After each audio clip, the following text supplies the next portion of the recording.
7:02, and I will call the July 12th Planning Board meeting to order. And so as not to make the same mistake I made last week, I will begin with the roll call, so we don't omit that very important item on the agenda. Marnie, excuse me, can you get closer to your microphone, please? Well, I don't have a microphone. I'll see if I can turn this up.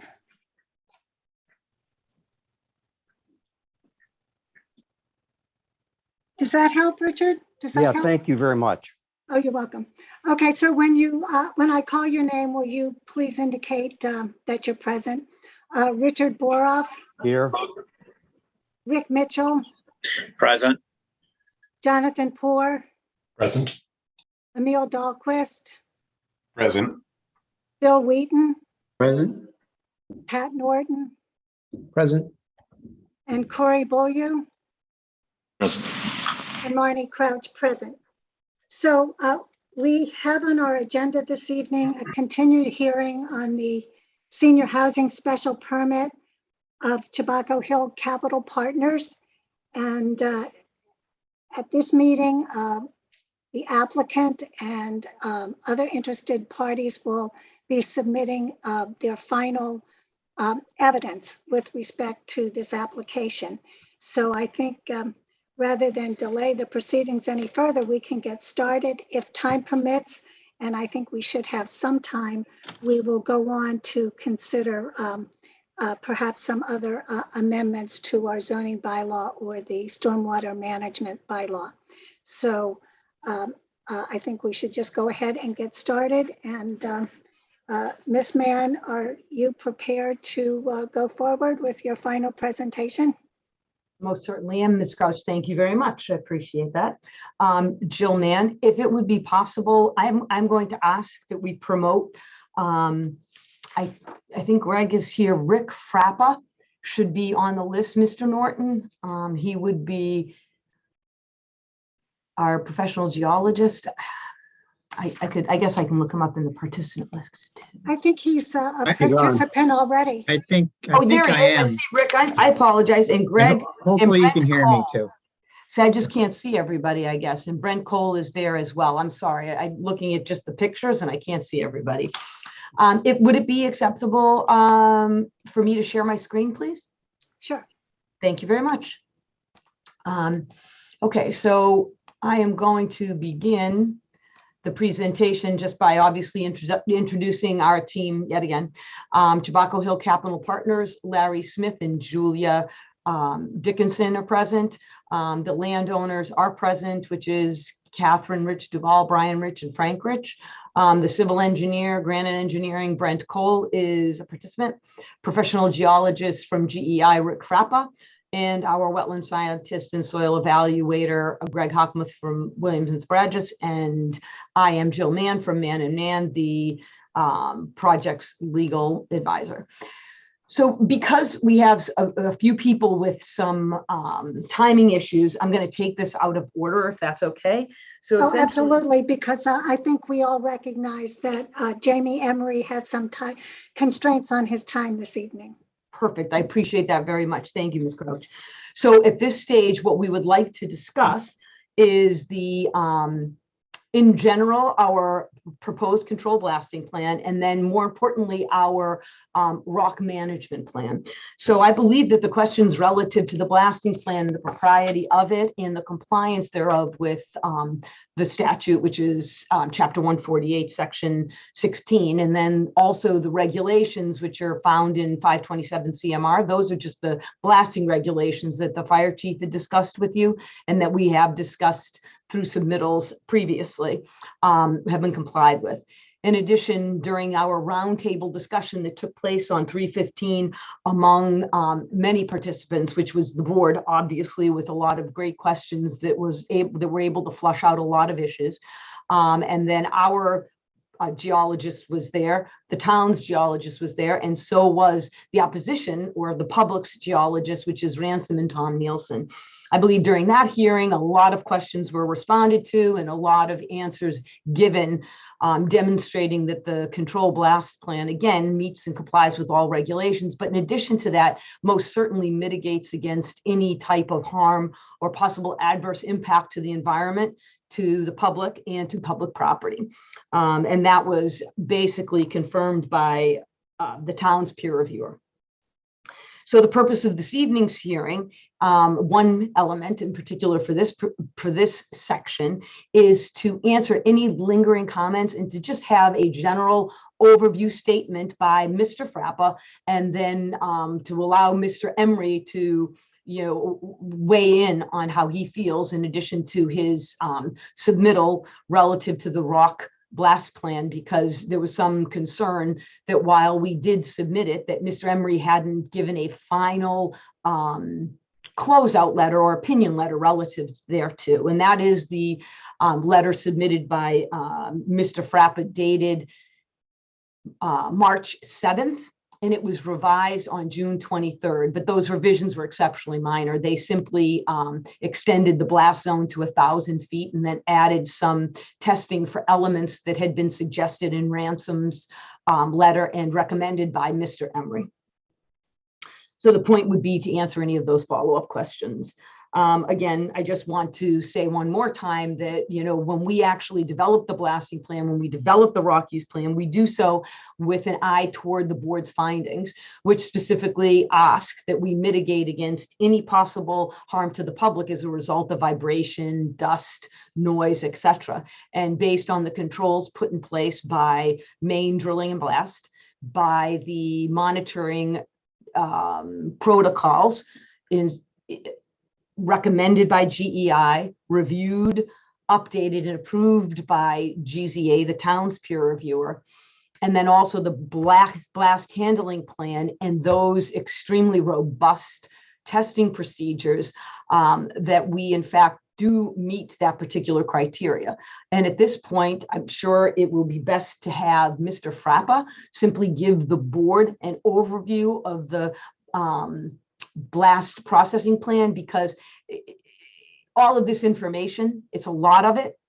It can be very detailed. And I think that Mr. Frappa is well positioned to give you a very good perspective on that particular plan, especially given that Ransom had some questions. And in my mind, it seemed that maybe got some information confused. And I think he can clear up the confusion for both the public and members of the board. So at this point, Ms. Crouch, if it would be acceptable, I'd like to turn it over to Mr. Frappa. Yes. Rick?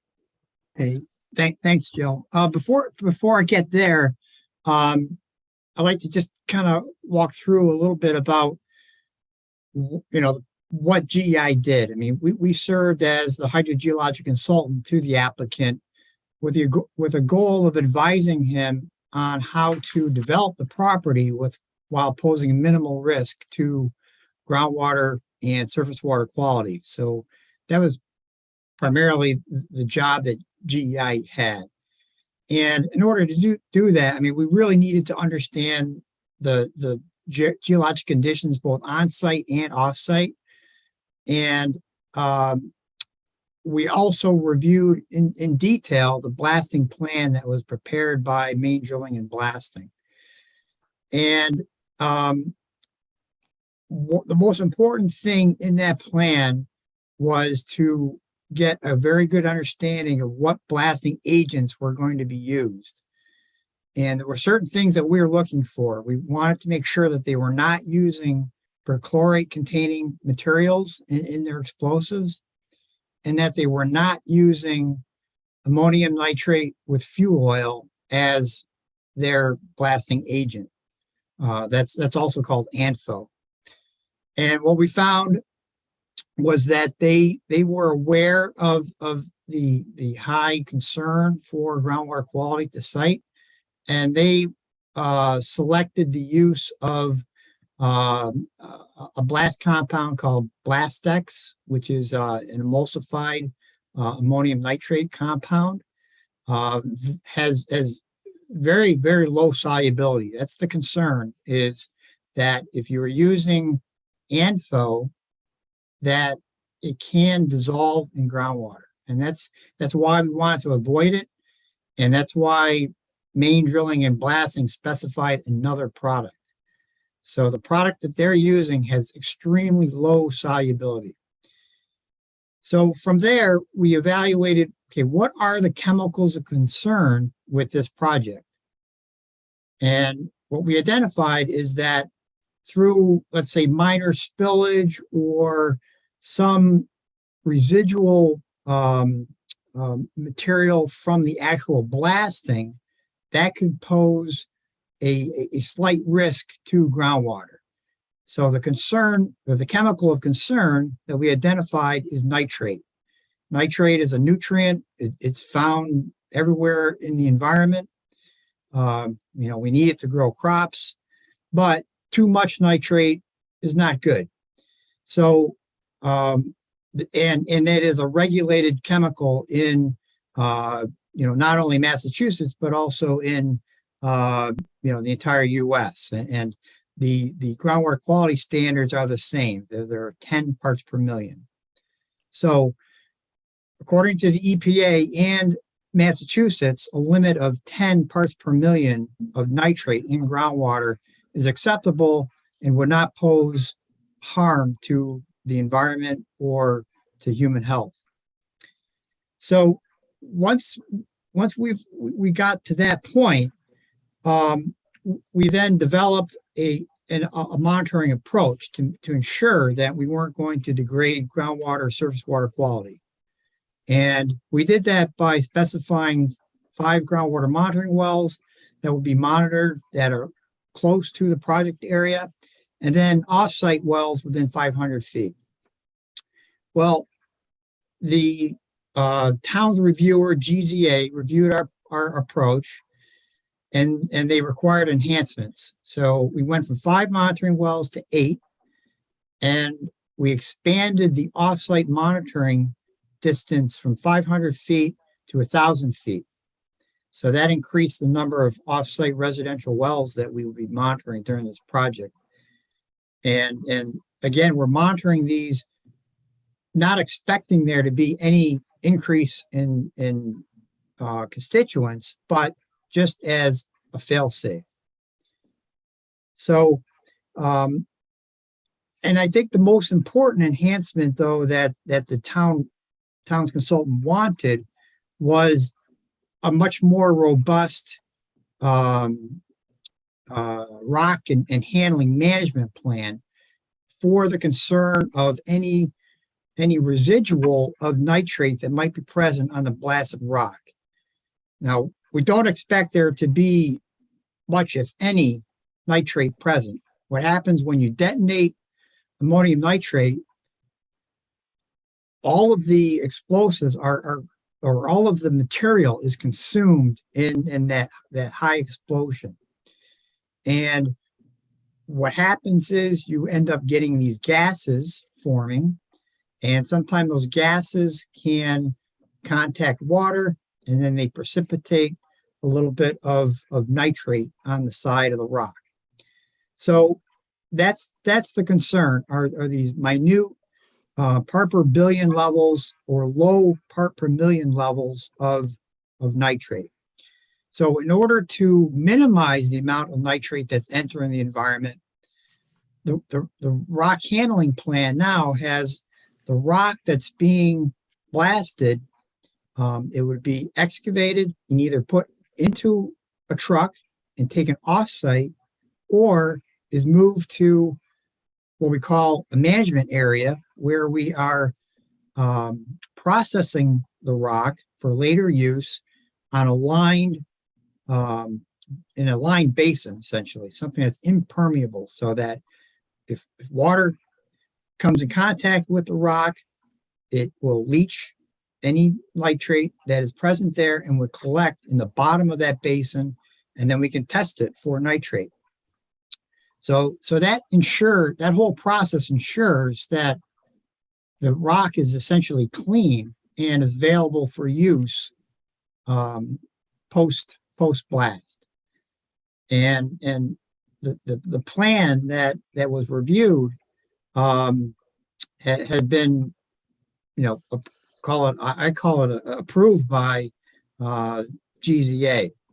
So, we feel that all these steps that we've taken result in a project that, goes above and beyond anything I've ever been involved with as far as trying to protect the environment from bedrock blasting.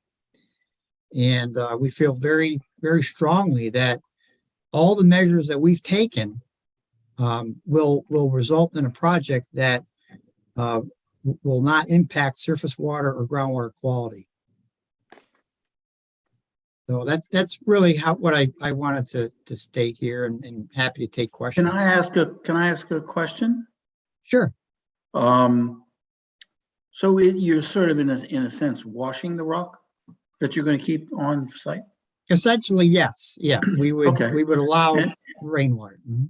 And I guess no consideration was given to the Scandinavian system of blasting that was developed in the last couple of years, which doesn't use any ammonium nitrate. And Yeah, it's interesting, Bill. I looked into that, and that technology is not widely used here in the United States. In fact, I was having difficulty finding applications here. I mean, there are different mechanisms to blast rock. The use of Blastex is probably like the next generation of explosives, and that's what's being used for this project. Still has ammonium nitrate in it, but it is totally encapsulated within this mineral oil emulsion. is it very common for blasted rock like this to be used, as the foundation for houses or very close to residential reuse? Let's put it that way. Sure. So in Massachusetts, there's at least 9 different rock quarries where they're blasting bedrock, crushing it, shipping it out, and they're using it to construct driveways, using it for foundations. They're using it as, just surface materials that require something, less expensive than concrete or asphalt. So all that rock is being generated through blasting. Okay. And So when I had my French drain put under my house, it was cut rock, and it was probably blasted. it probably was, and it was probably blasted using ANFO because that's what those guys use, and not the more expensive Blastex. Okay.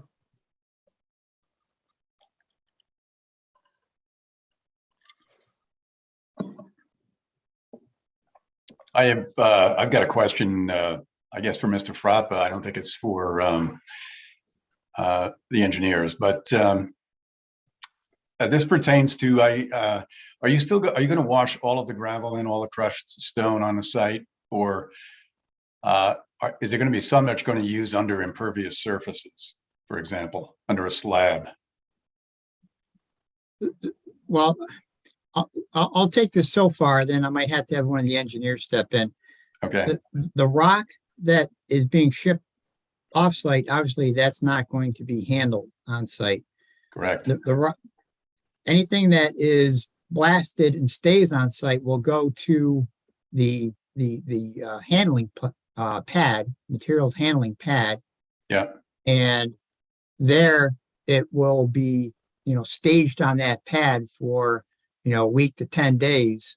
Allow it to be washed by rainwater during dry events. We might have to add water to increase flushing or irrigation. But then that would then become processed and then stored somewhere on site for subsequent use. So, Mr. Dahlquist, if you'd Yes. like, we could ask Brent Cole to Yes, actually good. go through this. So, Thank you very Brent, if much, you could yeah. answer Mr. Dahlquist's question relative to where we use the materials and how much, and I just pulled up the export trucking sheet so that you'd have a reference. Thank you. The material that is to be processed will be used for many different things, Mr. Dahlquist, including material for the base of the roadway, Right. riprap for erosion control, especially pertaining to the slopes on the backside of the units for armoring and the prevention of erosion. But by using this material to help build some of the roadways significantly reduces the amount of trucking necessary for the project. So using it is very critical and very common in construction nowadays. You really want to use the material that is being generated. So if I may, This table here shows you how much material is being generated versus how much material is being kept on site. And you can see that open rock blast in phase 1 is 148,000 cubic yards. And the ledge to remain on the property is 63,000 cubic yards. In phase 2, we were basically able to net out and retain all of the material on site without having to truck off too much during phase 2. Yeah, the question actually is, are there two types of crushed stone on the site? One that's been cleaned and one that has not been cleaned, and that is going to be used underneath impervious surfaces. Is that incorrect? All the material being stockpiled will be cleaned. Everything used on the site will be cleaned. Yes, correct. the only materials that won't be, Mr. Dahlquist, are those that are shipped out. Oh, yeah, right. I understand that, but everything placed on the site under slabs and used as structural fill everywhere. Yeah, we Okay. were asked to do that by the engineers, by the hydrogeologists, Mr. Frapper and Mr. Emery, because it would be too difficult to try and decide, oh, which pile's going where. So the decision was made that Right, anything that right. was used would be that. Okay, thank you. That clears And- that up. And then Ms. Crouch, I hate to ask this, but Mr. Emery has a sunset time in about 15 minutes. So would it be possible for the board to engage him so that he can actually provide you with a follow-up? Because I know Ransom had some issues relative to that blasting plan in his final opinion. Certainly. Thank you very Mr. much. Emery, do you want to make any comments? Yeah, I think that would be good. One of the things I wanted to indicate to the board is that I've looked at all of the reports that have been submitted to me by the applicant, including GEI's information, but also taking into consideration the board's questions that have come in on a number of occasions that Patrick has forwarded to me, and then Ransom and their comments. And so this has kind of been a little bit of an evolving process because we want to be responsive to people's concerns as the town. I think the reality is that that's the job of the town, is to kind of pull this together as best we can. And so that's what I've done. I've taken the input of the opposition, I've taken the input of the applicant, I've taken the input of the board to try to come to terms with making the best program that could be available to protect the local environment. And so my June 16th letter serves as a culmination of my opinions on my professional opinion on this. And I just want to kind of summarize some of the things that we changed as this process went through the discussion period. One is that we did add this fractured bedrock characterization study that we have recommended to be done if this project is approved to go forward. We've also ensured that this Blastex would be used, that we've discussed that amphil and perchlorate would be eliminated. We have established what I consider to be an extremely detailed, comprehensive blasted rock handling and management program. We've also agreed to have no blasting occur during precipitation events. So we've established a website, a weather station that will be monitored, that will dictate when blasting can and cannot occur. We've expanded the on-site monitoring, as Rick indicated, from 5 on-site wells to 8. That's a pretty significant increase. We've established a detailed water quality plan for that to be done prior to blasting, throughout the blasting period, and post blasting. And that would be for just not only for the on-site wells that are there, the 8, but also all of the monitoring residential wells that are within 1,000 feet. That got expanded, that doubled in distance from the blast area from 500 to 1,000 feet. But we've also established a groundwater monitoring plan so that we can understand the water table, both prior to the blasting, during the blasting, and post blasting. So those are, key components to this overall agreement. And we've required the spill prevention and mitigation response plan.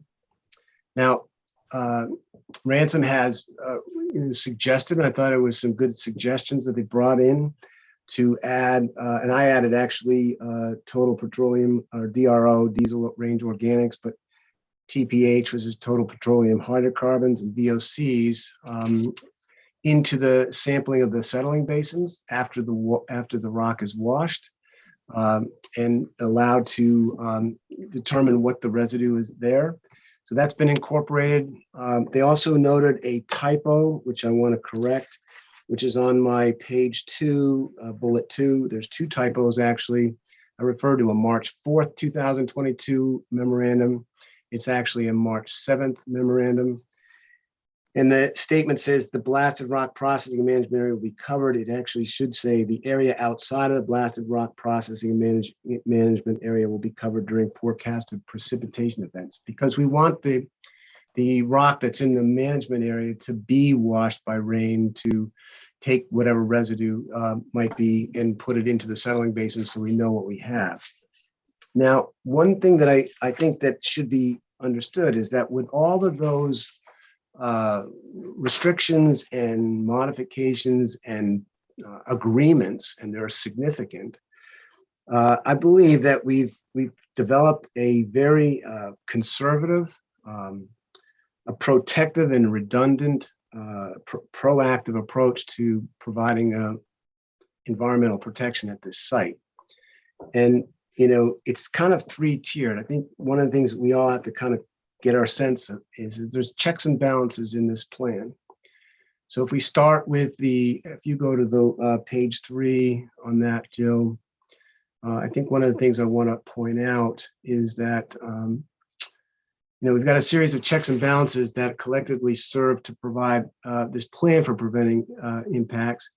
And so think about it this way: if we have residue on the rock and it goes into the settlement basin, we have the opportunity to shut down the procedure and mitigate that process. That's the inside, that's the immediate material that we're actually blasting. But for some reason that doesn't happen. We've got another tier of protection, and that is the monitoring wells on site. So we're monitoring the water quality, the water levels of 8 monitoring wells on site. And then in addition to that, we've got all of the monitoring wells off site, which are the residential wells, which are as important and part of this process. So you've really got 3 layers of protection and evaluation and assessment. And I think collectively those act as a really secure manner to protect the environment. Now, I've been doing this for over 30 years. This is the most restrictive blasting rock handling program I've been involved in my career. I think it gives you, it's responding to your concerns and it's responding to the opposition's concerns. And I've also indicated as a recommendation that the town and the applicant come up with a schedule for when they receive data on water quality and water level monitoring. That could be every 2 weeks, could be every month, so that there's an opportunity for you or your consultant to be reviewing that. If that happened to be me or somebody else, I would want to see that data on a regular basis. I've also recommended that you consider having unannounced inspections, and that's what we've done. We've represented towns on this matter before, and we have done we've done surprise inspections when the operation is going, and actually to the point where we've taken some samples. So you have the right to do that. I've recommended that you consider that as a condition that, and I've let the applicant know that this would be something I consider to be reasonable. So you've got a lot in play. I think it's very solid, and I think the applicant has been responsive to the changes, and I've tried to be responsive to Ransom and others who have provided valuable input to this process. But I think you've got a very good plan, and it's something that I think the town should be proud of. If this project goes forward, it's something that you could depend on to protect the local community and the local environment. So I'm open to taking questions on that. I do need to modify this letter just to correct the typo on that one bullet on page 2, and I will send that off to Patrick and shortly. But that's really this bullet needs to be fixed, and I'll change the date and get that back to you. So any questions from you? I actually had 2 questions. One is you indicated in your June 16th letter that you believe this plan would be appropriate and would provide much safety for the environment and the surrounding wells. But you did indicate that it had to be strictly adhered to, number one. So I wonder what would happen if it's not strictly adhered to. And number 2, you did recommend that the town engage someone to do inspections and potential testing. And I wondered what the cost of that might be. So that's, you could, it wouldn't be substantial. I mean, if the town could choose to have that covered by the applicant, it could be choose to do it on their own. It's kind of up to you all how you would proceed. But I think that's something that could be done for under $15,000 a year, right? You're not talking about a substantial amount of time and energy. That would be something where a consultant would just come in and do some collection. Now, if there's going to be annual reports and things of that nature, might be a little bit more, but you're not talking about a substantial amount of money. And to be honest about strictly, I mean, strictly is a term that, what we're trying to inform the applicant is that these are important criteria, and we don't want any of these criteria to be ignored. So we want you to strictly follow the recommendations that the town has made. I think that's as clearly as, and this is typically how I would state it to any applicant from the community. I'm wondering at this time, just as a courtesy to the engineers from Ransom, if they might have any questions of Mr. Emery before he has to leave this meeting. I'd be happy to jump in if that's all right. Yes, I think that's only appropriate since he won't be here if we wait until the end of Ms. Mann's presentation. Great, thank you. I appreciate you granting the time for me to talk here. And so I think I just wanted to start by saying, we're looking specifically at blasting here, and that's what the focus of this is.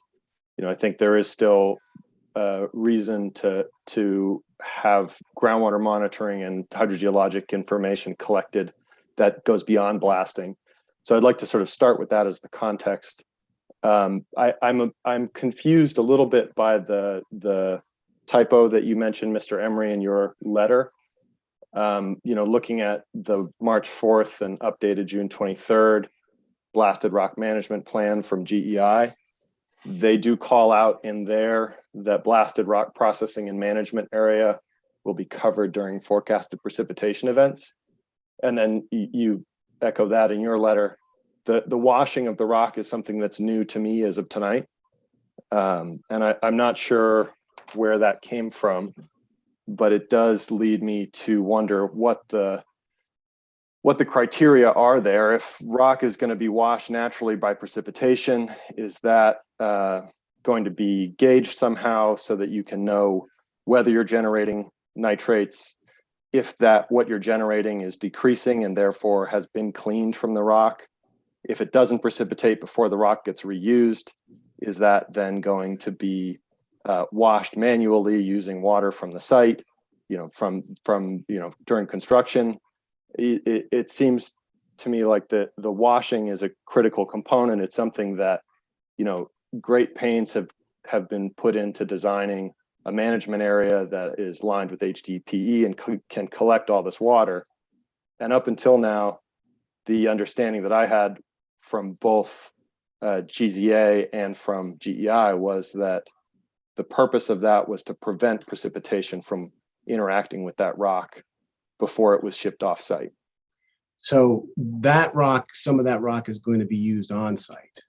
And the change back from January, when I was in the last hearing, it was clear to me that one of the big concerns by the group here is that the number of truck runs, how many trucks are going to enter and leave the site. And it, you know, from an environmental standpoint and from a green standpoint, trying to reduce the number of trucks is appropriate because wear and tear on the roads, the fuel used, et cetera, et cetera. So there was a clause in my first letter on January 3rd that said to keep everything on site, you know, or have a detailed plan.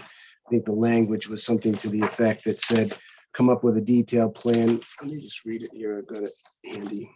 It says no blasted rock is to be processed and used outside of the building footprints without an established detailed plan in place for addressing the possible leaching of blasting and accelerants. So the agreement then was to come up with an established detailed plan for that. And that's what we chose to do. So I offered that up to the applicant and they came back with some suggestions. We modified that, had a number of meetings to try to get that to a point where I felt like there was plenty of secure and protection, you know, secure protection on letting nitrate, which is really the only issue that I'm, you know, would be concerned about. We can monitor that. So that's why there's an established detailed plan. And that was kind of an opportunity that the applicant took in terms of my write-up here. So the next question, I guess, is, all right, so now you have the opportunity, you know, you're going to cover the stuff that you're not going to process that if it's going to be taken off site. Let's say that they blast, they can't get it off site right away. I'm asking them and they've agreed to cover that, right? So they'll cover that rock, but the rock that they're going to process that they may use on site or may take off, they are going to bring immediately to that management area. And if there is no rainwater, typically you would allow the rain to, you know, to process, to wash that rock. But if there's not enough rainwater, and, you know, we like to use maybe a half an inch of rainwater to, you know, to wash that rock, then they would have to irrigate that with some kind of equipment such that they would actually wash that themselves. And that water, that rock would need to stay there after it's washed for, you know, 7 days, 10 days, something like that, but no less than a week to be taking samples. And they've agreed to take a sample every day, and then one lab sample at the end of the week. So that's a very significant amount of testing in my view. And then there's if the pond gets to a certain level, they test for other things. So I guess where my confusion comes in is in that, you know, I think I understand the you know, establish a detailed plan for reusing that rock on site and the desire to not reuse rock that you haven't, you know, cleaned or at least shown as clean outside of impervious areas. I guess what I'm missing is, it seems like there are details of that plan, including some that you just listed, that haven't been included in this. And the you know, what we have in the record so far says the opposite of washing. You know, it says that the rock should be protected from precipitation. So I'm a little bit confused about where all of those details about the washing actually fall in here, because they haven't been mentioned until this meeting, to my knowledge. And it's, you know, it's something that we can certainly, I can certainly add into this process. I have spoken to the applicant about maintaining a minimum of a half inch of rain as a wash amount. And that's something we've used in the past. And And also that they would need to retain the rock in those areas for 7 days for sampling to occur before it would be considered to be acceptable. There was a time when I thought that this management area would be something that they would be there for several, more than a month or 2 months, but it's been made clear to me as of recently in June that there's an intent to try to do this quicker potentially. And so there's a way to do this, but I think that the details are not that, there's not that many. I mean, to be honest with you, the details, to me, the most important part is getting a drainage area that's established that works, and then the sampling protocol that works. And then the only last piece would be the amount of wash water, and that can be defined. And I'm Jamie, happy if I to do could, that. if I could jump in real quick here. As one of the authors of that plan, I do think that we can improve it by adding better, definitions of the area. I mean, we're calling it a rock handling area. Maybe now we could actually be specific and start talking about it in terms of like a muck pile management area rather than, globally calling it just a rock management area. So I think some minor tweaks to this thing would aid everybody in their understanding of how we would ensure that the rock that remained on site did not contain levels of nitrate that aren't acceptable. I think that would be very beneficial from my perspective. I mean, I think, based on the information that I have, not being a part of the conversations that you have had over the course of putting this together, I think you probably can understand why, from my perspective, it seems like you're proposing two things that are contradictory. One of them is protecting the rock from precipitation. The other one is saying that that's what's going to clean it, is the precipitation. Well, and the reason why it isn't really contradictory, because it's a reality that there's going to be rock taken off site and there's going to be rock used on site. Right. And yes, so yeah, I understand that. Yeah. So if there's going to be rock used on site, what we have to do is be able to demonstrate that we've washed it, and the rock that's going to be taken off site directly. I still have required or requested that they cover that if it doesn't get done, right away, because then we've got a lot of rock that sits out there maybe for a couple of weeks, and then you have a hurricane or whatever, and that would be problematic. So. Yeah, so fair enough. I think that's, I think that's very reasonable. And I would, the muck pile, the location of it, I didn't really want to dig into exactly where that is, but that's something if the applicant is happy to do, I'm, happy to review that. It just needs to be an area that I feel the drainage and the sampling is going to be acceptable. And so we can take that to that next level.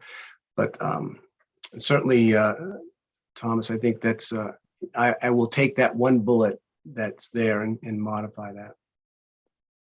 And I mean, the other question that I have is if there's any consideration that's been paid, and maybe this is directed more towards the construction management end of things, but I think there's a net deficit of rock for phase 2 that I assume will be made up with blasted rock that's generated during phase 1 construction. And I'm interested to know if there's a plan in place to manage that 7,000 cubic yards of rock during construction, and where that would go, because I assume, that muck pile management area as shown is probably going to be in the way of construction fairly soon after site prep is complete.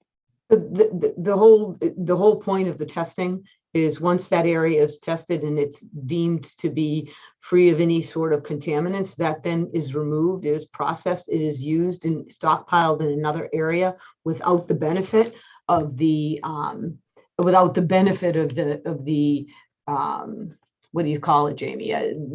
testing facility, the sediment bay, because it will have been deemed to be clean. If you could just explain that, Jamie or Rick, because again, in general, the blasting plan is safe, the rock management handling plan is safe. It's just these are extra protocols put in place because of the sensitivity of this particular hearing. I mean, I just want to make that clear. So Jamie or Rick? Just one real quick thing. So just for the board to know, typically in an area like this, that's being blasted, you don't do this kind of washing or, a management plan on a rock base. You'd have a monitoring plan. You'd have those monitoring wells, and that would be your line of defense. And then you'd be monitoring offsite wells too. This is a third additional process that essentially makes the monitoring wells to a certain extent, not important, because I mean, we're going to keep them there, but if there's no nitrate at the basin, there's going to be no nitrate in the groundwater, and there's going to be no nitrate in the monitoring wells. So it become almost non-functional. But the point is here, I think, that we have this need to take the nitrate and measure in the sediment basin. I'm not sure, Jill, what you want me to answer specifically, or what the question you have asked, but say that again. Just relative to the fact that he was asking when we have our storage. So we do have about 30,000 cubic yards that we're going to use in phase 2. And he's like, Right. The muck management pile won't handle it. Well, it doesn't have to, because once we test, the materials are clean. Right. I mean, if we were to import materials from a quarry, they wouldn't be tested and they would be used throughout the site. So this is. I see what you're saying. Yeah, no, Thomas, anything that's used on site is going to be washed. Anything that's used on site is going to get through that testing process. Okay. I think that is all I have for comments specifically related to the blast rock management. Okay. Does anybody else have any other questions? Believe it or not, I have another public hearing at 8 o'clock tonight. I read through the report or the memo that you had, and they had indicated some should do recommendations on water quality testing. Is there, sorry, maybe I didn't catch it in the documentation that was presented before the hearing, but is there that water quality test plan available, the one that's been developed that's going to be followed, or is that in development? Yep, they've agreed to those, all the water quality requirements that I've put out, they've agreed to do. So that's in their plan. That'll be, that will be part of the conditions of approval if you go forward with this, that they will follow those water quality requirements. And some of these are in here, some of them are in my letter, but they're all part of this, in my view, part of this agreement. So just there is an to kind of acceptance summarize. criteria set on the monitoring. Sorry, Yeah, so there is an acceptance criteria set. Yeah, so interesting. That's a good question. So on the monitoring of nitrate coming off the wash water, actions have to be taken if the nitrate is half the drinking water standard at 5 milligrams per liter, and the drinking water standard is 10. So the actions are going to be, and that means they're going to be notified. If it gets to 7.5, they're going to have to pause their operation, and at 10, they've got to stop. So there's a process. We did this with a couple of other blasting projects, and it worked pretty well because there was a transition from, where are we on the concern level? Are we not concerned? Are we starting to get concerned? Is there something we've got to act on? Got it. Yeah. All right, perfect. And that's every 2 weeks once blasting is commenced. Yeah, so correct. And then there's this pre-blasting for the offsite wells. There's during the blasting of the offsite wells as well. So there's a lot of checks and balances here. Yeah, actually daily during the blasting itself, when there's material on the muck, in the muck pile. On the muck pile. Yeah, every day the water in the basin will be tested for nitrate. And one thing that's going to be important is they're going to be required to log in, to put these into log sheets, and those log sheets are going to be given to the town for review. So, and they're going to have to be signed off by the applicant before they are submitted. So log sheets of data that's collected. So just to be you clear very then, Yep. just to be clear then, the June 23rd blasted rock handling and management plan doesn't include all of these additional agreements that you have with respect to certain testing and protocols. It's not, in other words, the absolute final document. It doesn't include all your agreements that were formulated after your discussions and correspondence. It does. It just needs to, if we're going to address Thomas's question, we'll add to that the wash process. Right, but Ms. Crouch, we definitely did import Mr. Emery's comments into the rock handling plan. So we didn't leave out any of his recommendations. All of those are included. It's just that additional how we're going to wash that had not been part of either Mr. Emery's original proposal or Mr. Frappa's. They thought that that could be more something that would evolve, but it seems apparent that, you know, it would be best if we simply set it out so the board would know that there was these certain conditions. And that would be, if the board so chose, it would be a condition of approval. Okay, thank you. Can I ask, and it's for the sake of all the emails we get and all the public sort of input here, a very simple, straightforward question of if this plan is followed, Mr. Emery and Mr. Frappa, will our drinking water post-construction be safe? Yes or no? I truly believe it will be safe. I believe this is significant overkill, but is responsive to the concerns that have been there. I have not, you know, we use blasted rock for everything all over the country. And this is be the first time where we'll have a daily nitrate sampling protocol on site and have 3 layers of protection, being that on site, the monitoring wells on site, and then the off-site wells. So yes, I'm very confident that this is going to be a very successful process relative to groundwater protection and environmental protection. And I would agree. Thank you. I don't know if any members of the public may have their hand raised if they have any questions for Mr. Emery before we can excuse him for his other meeting. Can anyone let me know that? If not, Mr. Emery, thank you for your appearance here tonight. Well, thank you for having me involved in this project. It's been a good one, but it's been a challenge, and I am open to any questions that you have even after this meeting. So Thank you. I hope you have a good evening. Thank you very much. Thank you, Jamie. Yep. Take care. Bye now. Ms. Mann, it's back to you. Thank you very much, Ms. Crouch. Okay, so we're going to go back to the PowerPoint presentation.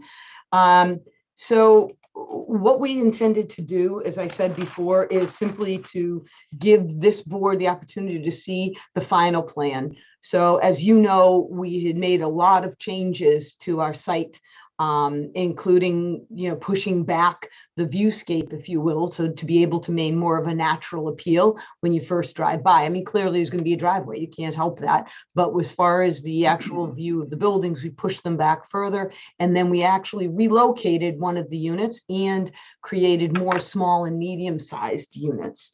You know, the whole point here is to kind of, right now, Mr. Cole from Grand Engineering is going to go through the site plan. He's going to explain the various characteristics, if you will, in the classifications of the property.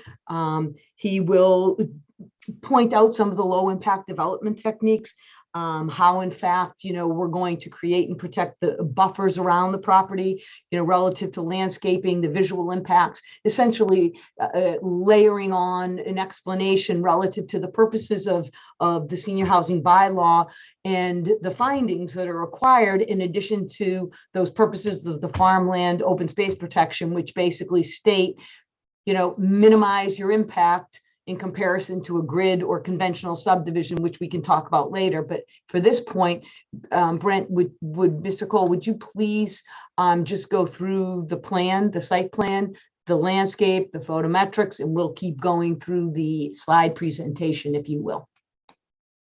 Yes, of course. Oops, I'm Sorry, sorry, I did the quickly, wrong thing here. Martin, sorry, quickly, Brent. Marnie, Elizabeth Ransom has her hand up and she's an attendee. I'm not sure if she was meant to be speaking. Miss Mann, do you have a problem addressing what her question might be? It was my understanding from the last meeting that you and Deborah Eliason agreed to make your presentation sequentially. So unless she has a specific point, I'd like to hear what it might be. I as well, Ms. Crouch, not a problem. If there's a question that Elizabeth Ransom has, that's fine. That's fine. Okay, could you, is she a panelist, Pat? I just promoted her, so she should be able to speak, I guess. That was. Hi, can you hear me now? Yes. Excellent. Thank you. I had a question that was actually both for Mr. Frappa and Mr. Emery, but perhaps the one answer is going to be sufficient. I was curious if the two of them had been asked to specifically review and comment on the blasting management plan, or whether their comments relative to groundwater and groundwater impacts and groundwater monitoring program and parameters were things that went beyond the blasting program, because the blasting program is obviously a limited time frame of the overall construction process and the overall life of the development. And I believe in reading GEI's documents that their comments are strictly related to the blasting management. And I believe that that's also the case of Mr. Emery, but I would love to just be able to ask them that directly. And I don't know if Mr. Frappa is still on the line. I can't see his. He is not. Mr. Frappa is. So Rick, if you can answer Elizabeth Ransom's question relative to the two separate submittals you made, not just the one. One was made by James and Lissa, and then the other was made by you and James. Right. So GEI did prepare two documents. One described the local geology, hydrogeology, and the other pertains specifically to the blasting plan and the actual blasting project. So in doing that, though, we did need to address comments that were made about contamination from the project itself. So we went through several slides in previous presentations where we did talk about the comparison of water volumes that exist up in the area where the development is, and these are groundwater volumes now. So we then compared that to the volume of water that exists in the medium yield aquifer that exists along Essex Road, and demonstrated that the amount of groundwater present in the granite where the residential community is going to exist is, like, on a percent basis is almost minute. It was like, I think, less than 10 or 5% of the total amount of groundwater flow that ultimately gets to the lake or the pond. I'm sorry. So yeah, we did look at that. We did consider what contaminants would exist, and housing developments aren't regulated. They're people need to live, and and people as a whole aren't using, hazardous materials. It's just not allowed. So, yeah, so in essence, to answer your question, we went beyond just looking at the impacts from the blasting program, but also considered what impacts there would be from just, daily living in a community. But you're monitoring wells and list of analytes to be monitored, though. I mean, like the locations I think we talked about in a previous meeting, those are certainly focused on the blasting itself, right? Because obviously the duration of that monitoring is focused on that pre-blasting, during blasting, and 1 year following blasting, and is looking specifically at compounds that would be related to blasting rather than, say, something that might end up in a septic system, or something that might be a de-icing compound that somebody's using during construction phase or something like that. It's all very focused on blast period of this process. Well, the first sampling event, so we call it our baseline event, was to test all of the domestic wells located within 1,000 feet of the blasting area, and then 8 on-site wells for the full suite of EPA drinking water parameters. That suite is, a list of, over 200 or 300 constituents, organic chemicals, anions, cations, metals, pesticides, herbicides, PCBs. So you can't get any more comprehensive than that. That's what we use for Superfund sites. During blasting, we are, you're correct there, we are monitoring for what we call indicator parameters. Those are things that we might be interested in from a blasting standpoint. So that included, some metals, but specifically, we're really focused on the nitrate. And then 2 weeks after blasting, all of the residential wells were going to be tested for the full suite of EPA drinking water parameters. That's that, 200 to 300 or 400 list of constituents. And then 1 year later, so it's an extremely comprehensive monitoring program, something that we do for inactive hazardous waste sites, something that we do for, active landfills, closed landfills, and we're doing this for residential development. And I believe Mr. Emery did comment on this. We've gone over all of this when we did the 315 Q&A, because that was when Mr. Nielsen had commentary relative to that slide presentation, which was responded to specifically by Mr. Frapp in writing and is included in the list of documents we submitted. And then during the 315 conversation, Mr. Frappa and Mr. Emery went through this process again, because Mr.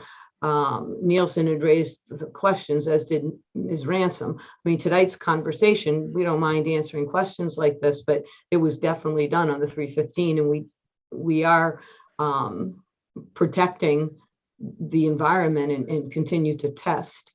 It's a residential subdivision, as Mr. Frappa said, which is uncontrolled. I think there was some concern about contributing to the watershed issues that exist currently. But the fact of the matter is, I think when Mr. Frappa had testified during that hearing as to what the micron contribution was to the watershed, it was, I mean, he says it's insubstantial, but it's even more so, almost shocking how little the amount of water from the total watershed contribution that goes there is.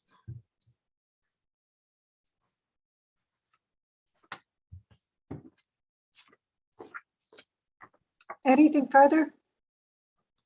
Before we get off of blasting, I did some rough and ready calculations. So the volume of blasting and ledge removal is quite extraordinary. It's 10 acres by 12 feet high, if you want to look at it that way. And I mean, I drive along interstate highways occasionally where I see, you know, blasting through a mountain. And I think, oh, that's probably about the same amount of removal of rock.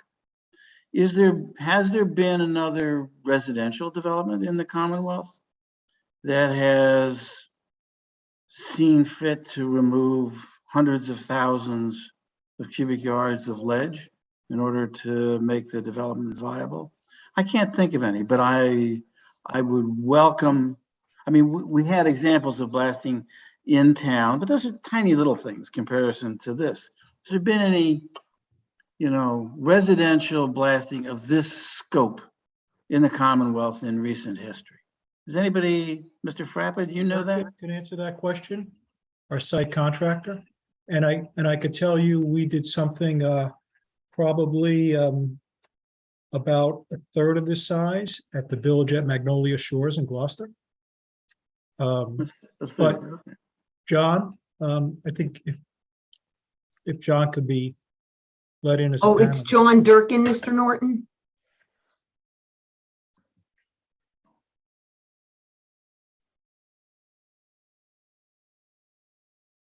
And I did, Just promoted John.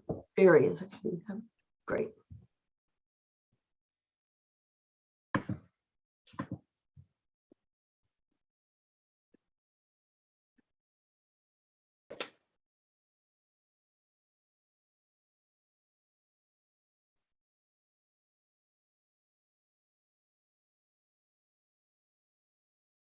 Hi, everybody.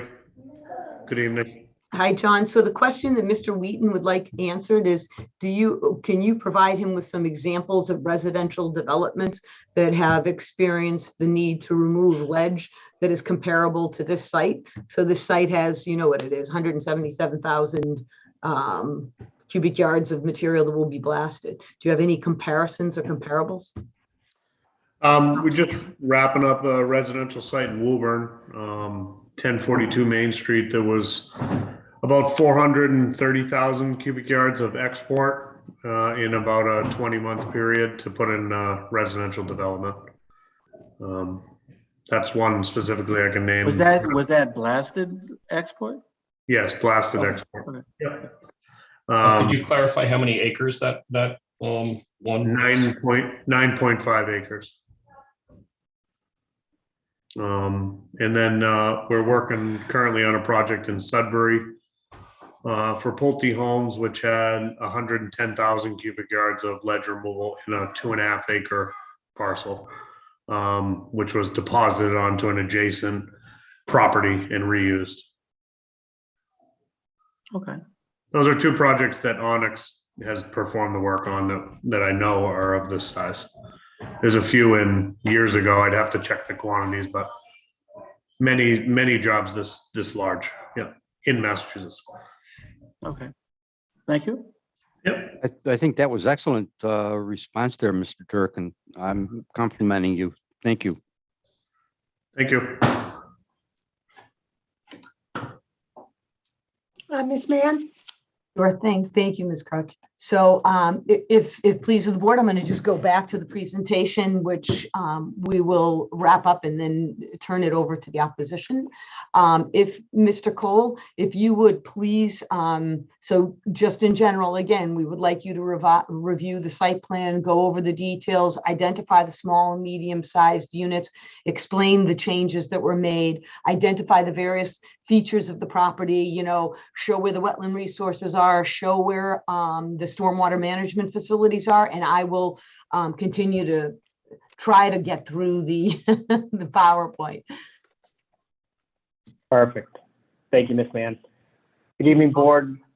My name is Brent Cole from Granite Engineering. I am the civil engineer on the project, as you all know. There's been a series of improvements made to the project over several months. And those have been in response to your concerns. They've helped reduce the amount of impervious that are out here, and they've also helped increase the amount of low impact development practices that are on the project. We have kept this board abreast of those changes with partial submittals and then presenting at the subsequent hearings But last month, we were able to put together the full plan set to give you guys a complete package of all those changes.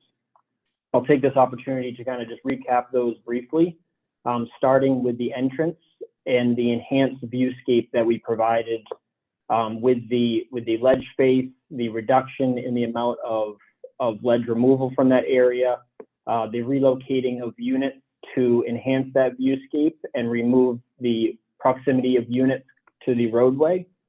And then moving down the roadway just recently, and I'll annotate on Ms. Mann's sheet here, but in this area, we're able to relocate unit number 31 to create a duplex with unit number 6. And hopefully you guys can see my annotations there. But in creating a duplex with unit number 6, we were able to convert those 2 units to a small and a medium-sized unit, which increased our amount of medium units to 5 and small units to 3. By removing or relocating this unit number 31, we were able to reduce the amount of ledge removal further so by taking that unit 31 and relocating it to unit 6. Some more stormwater and reduction improvements that we made to the site were a reduction in the roadway width from 24 feet to 22 feet along the entire roadway length. We were able to reduce the driveway width where possible. And if you guys can see in through here, you'll see that the entrance to the roadway has been reduced to 1 lane. And it fans out at the driveway into almost 2 lanes where you get into the double garage. But we were able to significantly reduce the amount of impervious by doing this. Also by spreading out the driveways to basically provide more of a separation. We Could you replaced just all highlight for the board the amount of impervious area, Brent, and the amount of now open space? Yeah, we were able to reduce the amount of impervious area with all these items down to 4.94 acres of impervious. And that also increased the open space up to 42.7 acres, which of the 56.8 acres that are the total area, which is a significant amount. Some other things that we were able to do were we removed the amount of the paved sidewalks, and we created a grass paver product, which is another great LID product. We were able to convert 7 of the driveways to porous paver driveways, which allow for more infiltration of stormwater. And in doing so, we were also able to convert many patios to porous pavers as well. A small portion of the cul-de-sac was converted to permeable pavement, which is another great LID product that allows for infiltration. And in that area of that cul-de-sac and through here, we were able to relocate 4 guest parking spaces and make them porous pavement as well. We incorporated a electric vehicle charging station at the entrance, and then each unit will be provided a electrical charging vehicle station in their garage. With that, we've sent the plans to TEC, your peer reviewer, and they have been fully signed off on. So early on in the project, we had the property surveyed. We had the resource areas delineated by Greg Hawkmith in his office, Williams Barges. The topography was compiled, which indicated a small depression in the land near the entrance in through this area and through here. No, that's fine, Jill. It's my fault. Greg was able to delineate all the resource areas, and if you want to flip back 1 sheet, Jill. Yep, with my annotation, I know you guys are familiar with the property, but those resource areas they're in through here. We have a bordering vegetated wetland in through here, also in through here at the corner. Oops. At the corner of the intersection in through here. There's a wetland resource area here, and here as well. There were vernal pools located on the site, and I'll switch my marker to pink. You have one located here, and then we have a certified vernal pool located here. With that, so the Greg went out and he delineated these resource areas with a peer reviewer by the name of DeRosa Environmental. There was an area out front, if you could flip, Jill, to the next sheet. Like I said, there was an area out front that was questioned. There was a depression in the topography that was known to us very early on the project, and that area is in through here. Greg and DeRosa delineated the project. This was not deemed a resource area of any kind. The depression was reviewed by Greg Hockmith and the town's peer reviewer. There was an order of conditions issued in February of this year without that depression listed as a resource area. With that kind of overview, I'm going to hand it over to Greg Hockmith from Williams and Spargus, and he can kind of expand upon this area that has kind of been brought up in recent discussions. Thank you, Brent. Good evening, everyone. For the record, Greg Hockmith from Williams and Spargus. Yeah, just as Brent described, we went through a very extensive permitting process with the Conservation Commission that spanned almost a year. The original resource area delineation was done by our office in December of 2020. When we entered the site, it was apparent that the property had already been delineated by a prior company, LEC, who I believe the planning board may be familiar with. They were the environmental consultants that were involved with the roadway improvement project that you discussed the last meeting. The Conservation Commission discussed at their last meeting for the roadway improvements to Tobacco Road. They had orange flags and the property was covered in them. So we completed the resource area delineation in December of 2020. We originally filed something called an abbreviated notice of resource area delineation with the Conservation Commission. And the purpose of that is to identify all of the jurisdictional resource areas on the parcel before moving ahead with any type of engineering on the property. We always recommend that be done on a larger project, just so the engineering company can move forward with confidence, knowing that all of the resource areas were identified. During the permitting process with the Conservation Commission for the ANRAD, we also filed 3 separate RDA filings, requests for determination of applicability filings, and those are for 3 specific activities that were within the Conservation Commission's jurisdiction. One of which was the extension of the water main down Tobacco Road. The other was the horizontal directional drilling under the resource area for the force main installation. And the third activity was for temporary access along an existing wood road to construct the septic system on the other side of the resource areas. It became apparent during the permitting process that both the opposition and the Conservation Commission questioned the filing of an RDA and whether or not that was the appropriate vehicle to permit those activities. We felt as though they were. We ended up withdrawing the RDA applications and filing one notice of intent application that combined all 3 activities. And this served a couple purposes. It made the commission, it gave the commission the ability to approve a project with conditions, whereas with an RDA, you really can't apply conditions. And it just provided a lot more oversight for the commission. And it also, notice of intent applications get a little bit more of a look from Mass DEP. So we did that. We withdrew the RDAs, filed a notice of intent application. And during that process, we decided to merge the resource area delineation in with the notice of intent. So we had one permit application that would memorialize the wetland resource areas, the 3 activities that we were applying for. And just as Brent said, all of this was peer reviewed by DeRosa Environmental. After 4 or 5 site walks with DeRosa, several site walks with the Conservation Commission, they ultimately issued an order of conditions approving the activities as well as all of the resource areas on the property. And that was issued this past February. So the area in question that Brent was referring to is a depression that's about 70 feet off the paved surface of Tobacco Road.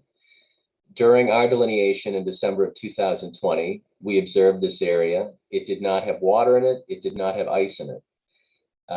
During the peer review process for the ANRAD, DeRosa Environmental, with us and the prior conservation agent and the current conservation agent on 2 separate occasions, walked the entire property, evaluated all of the wetland resource areas on the property.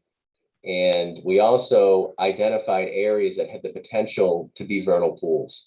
Because it was early in the season, we wanted to make sure that we identified these areas so that as soon as the vernal pool season began, we could evaluate these areas to see if they were in fact vernal pools. This area was not overlooked.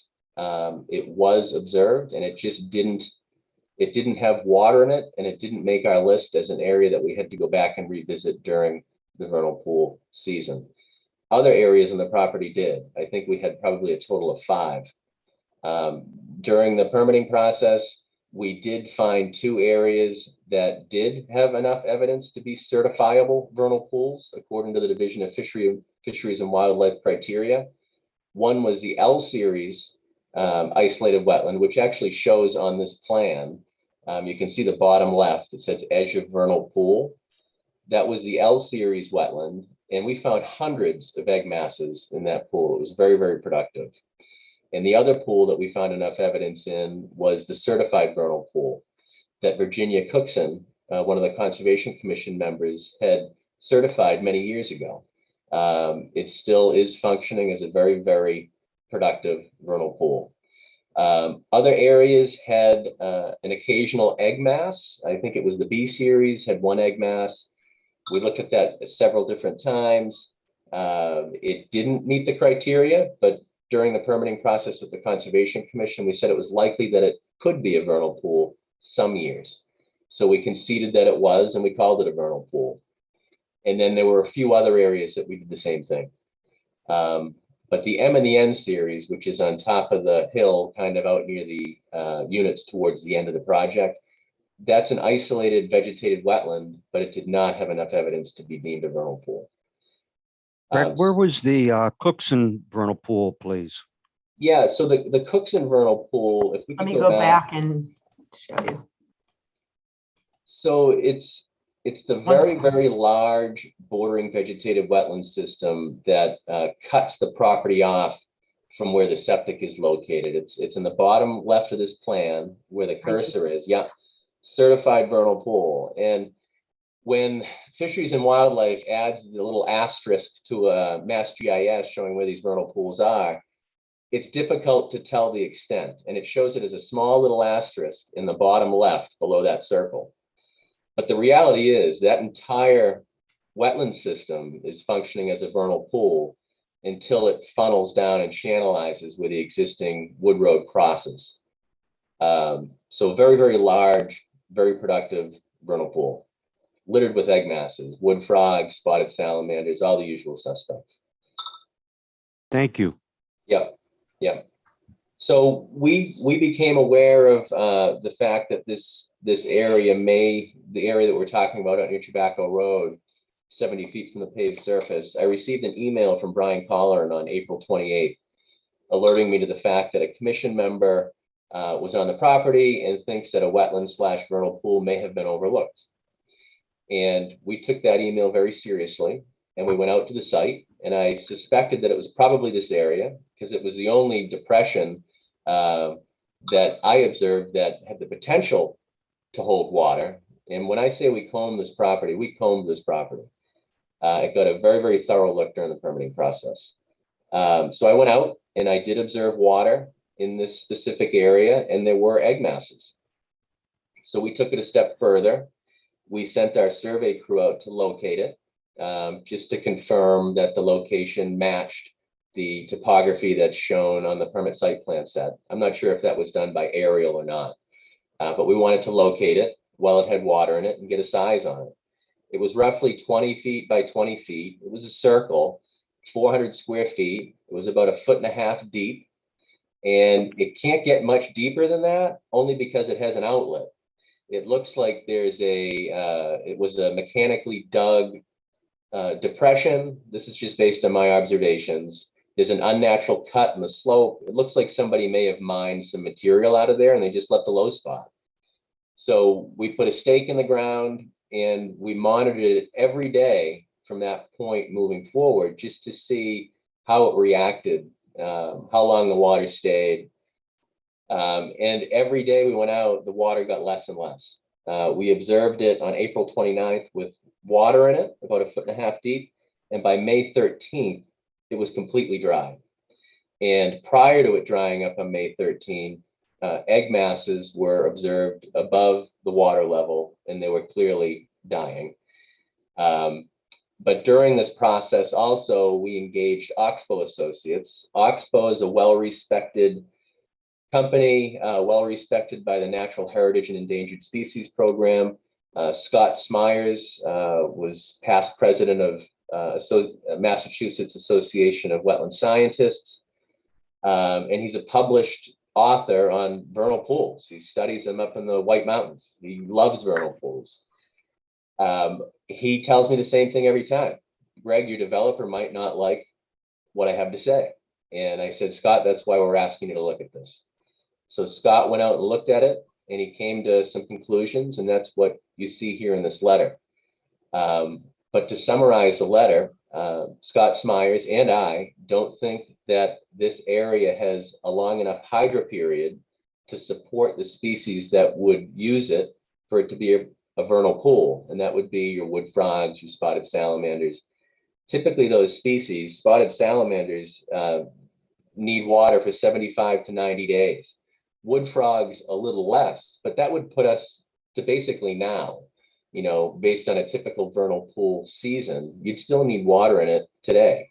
I know we're in a drought, but drought aside, the fact remains during the permitting process with the Conservation Commission, this was not a jurisdictional wetland resource area. And we have an order of conditions that memorializes the resource areas that are on the property.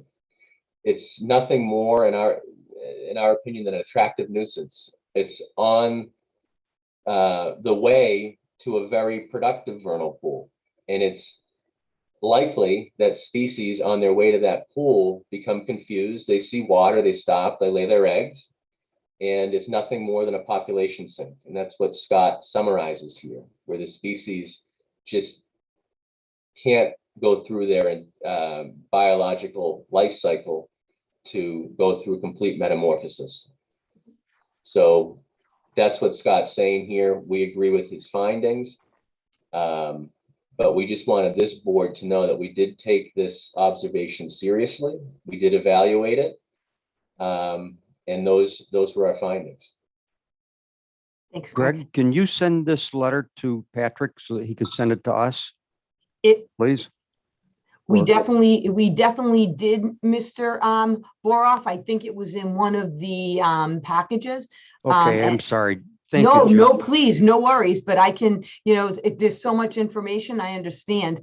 And I did also provide a large list of all the materials so that the board will have it in order, and this is in there as well. So at this point, I'm gonna. I did want to say one more thing, Jill. And Oh, sure. I'm sorry, I didn't mean to. No, please. I've seen egg masses in tire ruts in the woods. It's not uncommon for species to get confused. It happens all the time. This is a little bit more than a tire rut. It's 400 square feet. It did have water in it. I counted 9 egg masses. But I did want to point that out too. I've seen egg masses in tire ruts, kids' pools, very, very small depressions in the woods. But to call something a vernal pool, it really needs to have a long enough hydro period because of the protection they get. And the whole point of a vernal pool is for the species to be able to complete their metamorphosis. And if it doesn't hold water, you know, something like this is confusing and it's not helping the populations. Thanks. Yeah, Greg, if that was for me, I appreciate that. I looked at vernal pools a long time ago, and I understand exactly what you're saying. It's not a vernal pool. So Thank we're you. going to we're going to keep going. So we just wanted to make sure we identified, we were giving you the identification, the land classifications, because I know the board is sensitive to that, and we didn't want at any point in time for you to think we had not. And I would like to note that the time frame was that particular report was issued on June 6th. So it was issued, weeks before we even had the presentation, and was done to provide Larry Smith with assurance that his, delineation, while binding on the Conservation Commission, because you get an order of conditions, that in fact we did try to address it to make sure that it truly was not a wetland area. So at this point, can you keep going, Brent, so that the board can go through things? I know that Ms. Crouch did want to be able to wrap up kind of quickly so that we can get the abutters in the board's comments. I'll make it quick. Yes, we're at 8:30, so we do have quite a long agenda. We'll only be maybe 10 more minutes, Ms. Crouch. This part really rolls. Right. Yep. Thank you. So what you see on this man's screen is the revised landscape plan, which is included in your full plan set. Of note, the area to the that used to be Unit 31 in through this area here has now been revised with a new landscape area.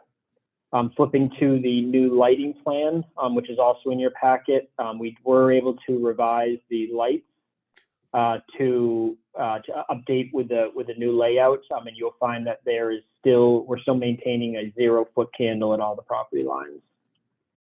Switching to the next screen, Jill, this is the stormwater area. This is the stormwater plan, the grading plan put together, showing the full site. So as you can imagine, all the updates that were made to this project had a significant impact for the good of the stormwater analysis and the stormwater of the project. As you can imagine, reducing the overall impervious by more than an acre only reduces the amount of runoff coming from this project. So there is more storage in the stormwater ponds. There is a reduction in the peak storm events, things of that nature. We did submit an updated memorandum to your peer reviewer outlining all the changes and the positive effects that it had on the model. And your peer reviewer reviewed that. He also sent back a letter closing out his review of the stormwater analysis. There are a few things that I just wanted to touch base on for the low impact development. There's a series of rain gardens out here, and if you follow my screen, there's 5 rain gardens on site, which are a great low impact development practice. We're able to plant those, they're able to look really nice, and they're able to provide exceptional stormwater treatment. You'll find those 5 practices through these blue marks. We also have a detention basin through here, and the majority of our infiltration is occurring back in through here, which is an infiltration pond. Those series of practices make up our stormwater management area that, again, has been reviewed by your peer reviewer. Flipping to the next screen, Jill, is the final plan I'll go through, Madam Chair, and that's the erosion control plan. And we've had extensive conversations about the erosion control out here. In the last conversation that we had, which I think is noteworthy, is the discussion about the armored slope in order to protect the 100-foot buffers out there that are behind the units that have the 2-to-1 slopes on them. Those are now stone armored with a silt sock at the bottom or some sort of perimeter control at the very foot of that slope. It has the rock armored slope along the 2-to-1 slope, and then a mulch berm on top to prevent any erosion coming over the top. This is 3 erosion control practices. It's a very belt and suspender approach, but it will prevent any erosion on these areas on the backside of the units in through here, in through this sensitive area, and through here, on the backside of here. And with that, Madam Chair, I'm going to hand it back to Mrs. Mann for some closing statements. So we have already, Ms. Crouch, you've already gone through the construction access aspects in the last hearing, and I didn't know if somebody would want to attend to that basically because of the management, blasted rock management plan. So these were all slides. I'm just flipping through because these were already reviewed. The one thing we did want to address as well, because this was a concern of the board, is that we have proper dust control measures. Again, that's part of the purposes and part of the findings of the board. And we do employ construction practices that prevent dust impact. We do so using the various types of materials. I apologize, equipment, and then we also do it using water guns. And it's interesting to note that this particular type of a water gun, it's what basically makes snow on mountains. So this particular type of water gun will be used to wet the muck pile and provide that irrigation for, somewhere in the vicinity of half an inch of rain in order to simulate a rain event in the event there isn't a lot of rain and we need to test the water. This is just, again, we had referred to this because we knew it would come up in connection with the blasted rock management plan. The haul route, we simply submitted. Again, it's a condition. The board can impose whatever condition it wants as far as a haul route. I mean, that's nothing that really would impact a permit. It's about a condition, and public roads are public roads and can be used. But at the same time, if the board would like us to use an alternate route, it most certainly, we welcome the identification of one. And this is just, I definitely want to talk about this for a moment. You have seen so much misinformation about what our blasting plan is going to be and how long it's going to be. I mean, it's critical to be able to look at the fact that blasting does take time. So when you look at our actual blast plan, it takes 81 days. Now that's work days. So basically what you do is you take work days, you divide it by 5, 81 by 5, and you get the number of calendar weeks. So this period of time will extend. It will, but it doesn't last for a very long time. It lasts for 81 days. And then we do haul at the exact same time that we're blasting. There's a little lapse in the front and a little lapse in the back because we have to catch up to it. But in general, it takes about 16 weeks to be able to complete your blasting and your hauling, if we're allowed to do the 46, vehicle trips a day. So essentially what you're going to have is you're going to have blasting that is going to occur in the first 3 quarters of the development. And by quarters, I do mean, calendar months, 3 months, in 3-month spans when I speak of quarters. So, in the first 3 quarters, we will have blasting, but you will have, approximately 2 months without anything as we develop the site, prepare the construction entrance, make the stockpile management area, and then begin the process. But that will stop. And then when it stops, there is going to be construction activity in the body of the site, and the hauling will stop too. And then what we have is we have a process of creating all of our basins, creating our homes, creating the roadway. And that process is lengthy and will extend out, a year and a half. So that will be happening, but not the blasting. And then when we come back in the second phase to complete the blasting, because we're giving a respite to the community, we're not going in and just blasting the whole site and taking down all the trees as we had described before. We're doing it in 2 phases. Number 1, to be respectful of the community and to provide, still a continuous natural buffer to the back part of the buildings. And we don't want to take down all the trees all at once. We want to do it respectfully, and that's what we're doing. So when we start the blasting in the second phase, that isn't going to start until, quite possibly 2 years from the initial beginning of that. And then it will only occur for 21 days. And I say only, and I understand that the people in the development will yet again have to endure, vehicles passing in front of their homes. And that's a part of fulfilling the demand for housing. I mean, as we all know right now, there's a tremendous demand and no supply. That's what's driving all the costs up. You can read any articles, you can read any reports by any politician or any housing development community, either in Massachusetts or throughout the country. We are in dire need of housing. And this is part of what happens. And the blasting here, like I said, it'll occur probably 2 years out. It'll last for a period of 4 weeks, and there will be no hauling. So there will be no truck trips out with that particular blasting series. It only is in the front of the process and during those first 3 quarters. I just wanted to make clear, because there seems to be all of this assertion that it's years, and it is not.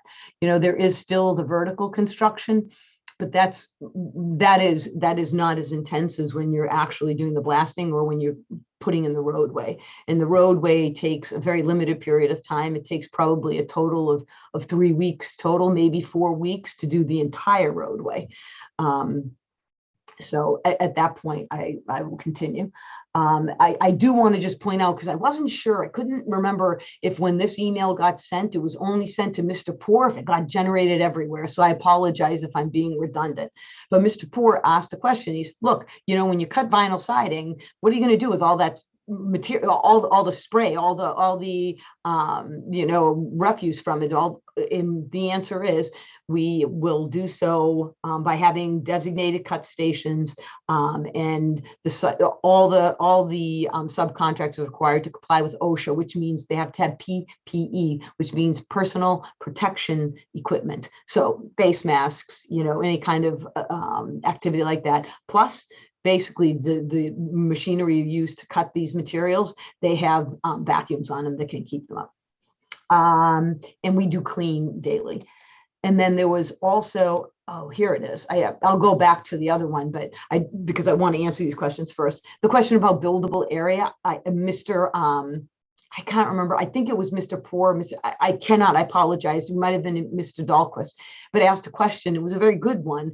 When we showed our development plan, the question was asked, well, what's this buildable area? And it doesn't look to me like that's buildable area. And I just wanted to point out that the definition of buildable area under your zoning bylaw is simply any area on the land that's upland that is greater in width than 75 feet, which is what Mr.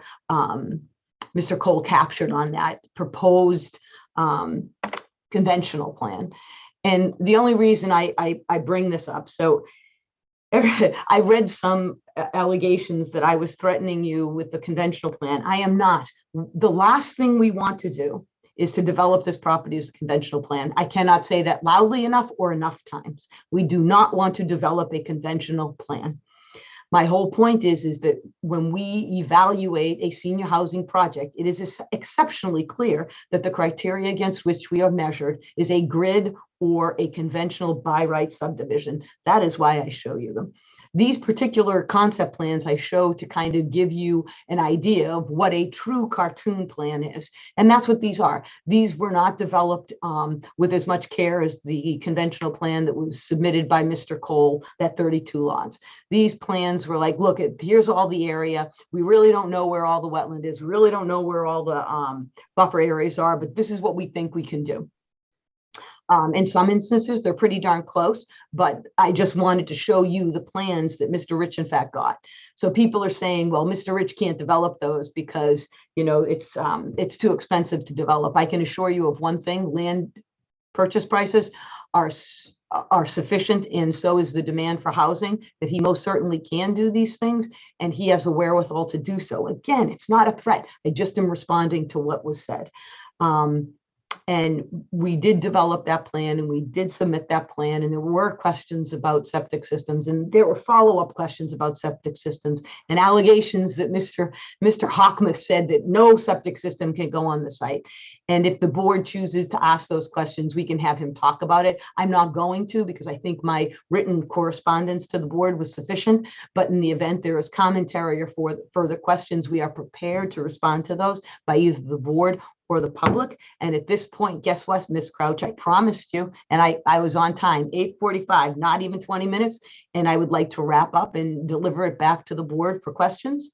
And as far as, you know, public comment goes, whatever pleases the board. Thank you very much for your time. At this time, I will open it up to any questions by board members. If anybody has any questions, now is the time to raise these issues with Miss Mann or one of her uh, team. Do any members of the public have any questions then for Miss Mann or members of her team?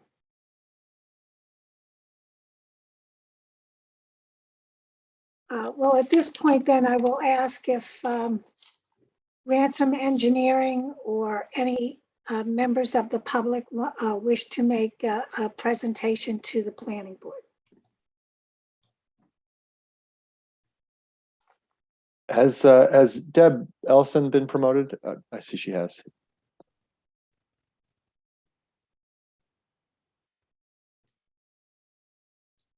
Yes, I think we're now going to have some presentations by Ransom, and then there'll be some further discussion by myself. Great, thank you, Ms. Eliason. Who will be speaking for Ransom Engineering? I think I'll lead off if that's all right, Yes, Chair Crouch, and then I think Elizabeth will come in after me. There are a couple things that I wanted to address. A few of them came out of what Ms. Mann just shared, so I'd like to address those first. The first one is regarding the blasting periods, the splitting blasting periods up between phase A and phase B. And I guess my first question there is more of a clarifying one. We've seen phase 1 and phase 2, and we've seen phase A and phase B. And I'm not sure if phase A and B all fall within phase 1 or if they're synonymous with phase 1 and 2. I don't know exactly how those are oriented. So if possible, it would be great to understand that first. Ms. Mann, can you address that? Are phase A and B the same as phase 1 and 2? Not really. So we're going to have, and I think Brent did explain that at the last hearing, but it's a confusing point and I'm going to have him re-explain it now. So Brent, if you could just explain the A, B scenario and why we did it like that. So just in general, I'm going to share my screen, Ms. Crouch, because I'm going to go back to those plans. In general, 1 and 2 are I'm going to show you this now and Brent will explain. 1 and 2 is the front access point and all of these units above. And then that's 1. And then 2 is down in the bottom part of the development where there's 2, 4, 6, 8, 10, 12 units. So the first phase involves the 38 units and the second one involves 12 units. And that's how it breaks up, Mr. Nielsen. So that's phase 1, phase 2. Brent, if you could please just explain why we did A and B, because we were trying to explain how we would actually blast. Exactly. These plans were developed to show the board the amount of material that would likely be being trucked off site versus the amount of material that would likely be retained on site, and where that large amount, that material would be stored for stockpile management. That was the purpose of these plans. The purpose of these plans was specifically towards phase 1 of the project, since that will be the more material generated. Whereas phase 2, like Jill mentioned, the cul-de-sac there, as you can see on the bottom of the screen, is almost a net out phase where the amount of material generated will be used for that phase. So the reason that we chose 1 and 2 for the project is because it's simple. You have phase 1 of the project will bring in a lot of units, and then the phase 2 of the project will be done later on, and it will involve those remaining units on that cul-de-sac. In order to prevent confusion, we went with phase A and B for construction, and phase A and B are only during phase 1 of the project. Again, to reiterate, because there's more ledge removal, and the purpose of these plans was to show the board the amount of ledge being removed from the site versus the amount of ledge being stockpiled on the site. And with regard to the boundary between phase 1 and phase 2, I noticed in, I think it's sheet C30 of your full site plan that was submitted on June 23rd, the boundary line between phase 1 and phase 2 was shifted. I guess it would be to the northwest a fair bit, and it differs from what's shown here. Is that where does that change come into how this is organized? No shift from what I recall, but that phase line is showing you the infrastructure that is going to be built. Has nothing to do with land disturbance or anything like that. You're blending the two plans together, where again the construction limits are on the construction management plan. The phase line for 1 and 2 on sheet C30 is showing you the overall units and the infrastructure associated with those units. Okay, so the phase line on sheet C30 does not apply to phase 1 being shown here. Correct. Okay, even though it's a phase 1 and 2. Okay.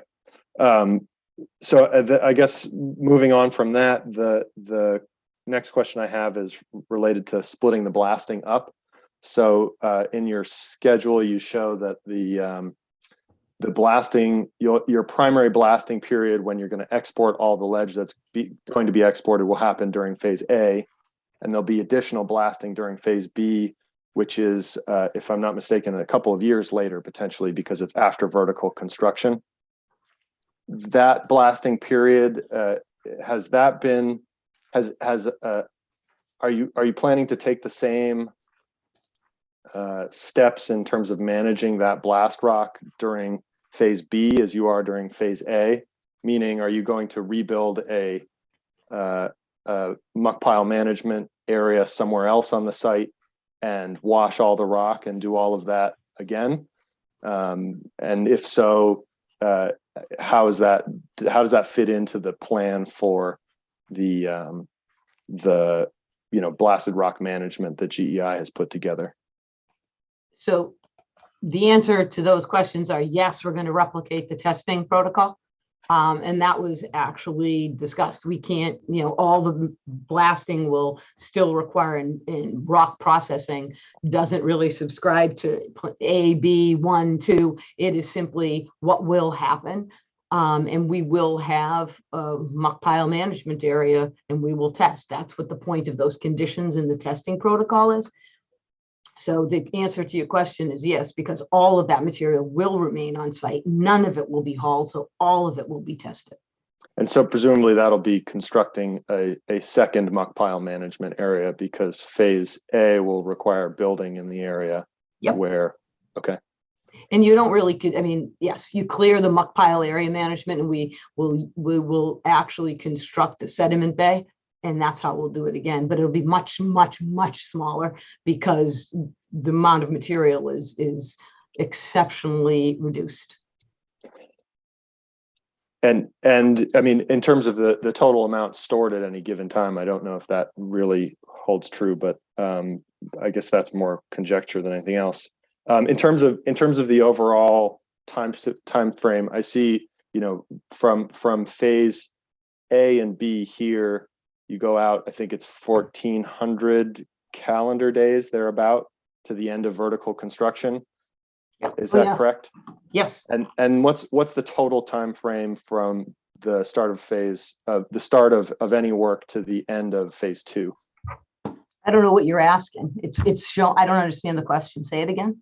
So from the start of site work to the end of phase 2 of construction, phase 2 being the other units that are not included in phase A or phase B. The reason why I don't know, are you talking about just phase 2 construction, the site construction?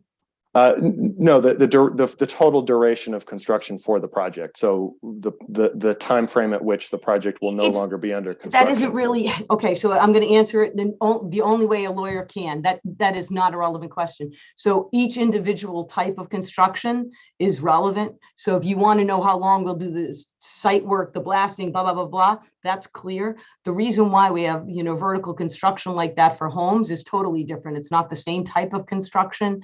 And that really is not, that's when we are building the homes for sale And I can't tell you if there's going to be, a break in between because home sales are slow, or if it's accelerated because home sales are fast. So what I can tell you is that each phase has that period of time, and we'll observe both things. So if you look at the actual amount of time that phase 2 will take, it'll actually take 7 quarters, which is almost 2 years. And that's includes its own site clearing and prep, and you're not blasting, you're importing fill there. Is that correct? Or is that phase 2? Are you doing all of your phase 2 prep in phase B, or are you? All of the phase, okay, we shouldn't have called it A and B. It should be 1 and 2, because this really is 1 and 2. So, and I apologize for that confusion. So it's 1 and 2 here, it gets confused. So when we start work on phase 2, which is after we have actually sold a certain number of units and completed construction of those homes located in phase 1, when we begin in the other phase, it's everything. It's tree clearing, it's everything. We don't do it all at once. We don't clear the entire property. And we show that. So it's demonstrated clearly on the schedule. Erosion control starts, tree clearing, stumping, stripping, then we do the blasting for that limited time, and then we go through the materials. I mean, this has always been the case. We do them independently. So to be clear, I apologize for interrupting, but this exhibit that you have up here, so right now it references phase A and phase B. Should that be phase 1 and phase 2? Yeah, I apologize, Ms. Crouch. Yep, you know what? We didn't notice it, and it is, and it becomes apparent when we talk about what phase A and B really are relative to phase 1, because that's the construction entrance process in the initial. So I apologize. It is phase 1 and 2, and I will resubmit with that correction. But yes, no problem. And then could you refresh my recollection? My recollection is that you were to begin phase 2 after you have sold 50% of the units in phase 1. Is that correct, or is it another percentage? If I may, I apologize, but my memory also is a little hazy on that. I believe you're correct, but I am going to ask Mr. Smith to confirm that your understanding of 50% is accurate. Could you say, Mr. Smith? That is correct. Okay. So it's 50%, right? It's 50%. And just Okay, to be thank clear, you. there's 24 homes in phase 1 and Okay, I 26 said the wrong number. homes in phase 2. So when the first 12 homes are sold, we will begin construction on phase 2. And that's why, yeah, and you know what, I was looking at A and B for how many homes, so it's 24 and 26. So phase 2 is 26. Yep. I misspoke because I was also looking at the A-B plan, and again, I apologize, which is a different process than the phase 1, phase 2 plan. It's easy to get confused on that. It but is exceptionally easy, and I'm Bonnie, demonstrating that now. You could look on page C30 of C42, which will show the different Glad to phases. get there. Let me stop sharing so that it's easy for me to grab.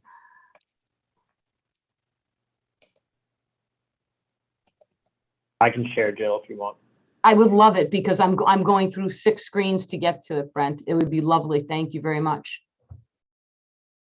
Here we go. Oh, thank you. This was the first plan we ever showed, I think, to Mr. Poor asked about it.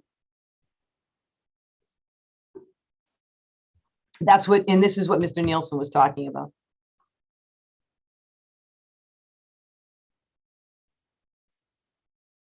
So what ends up happening, Ms. Couch, is we do complete phase A, which is relative to blasting. So if you will, blasting is phases A and B, and then you have phase 2.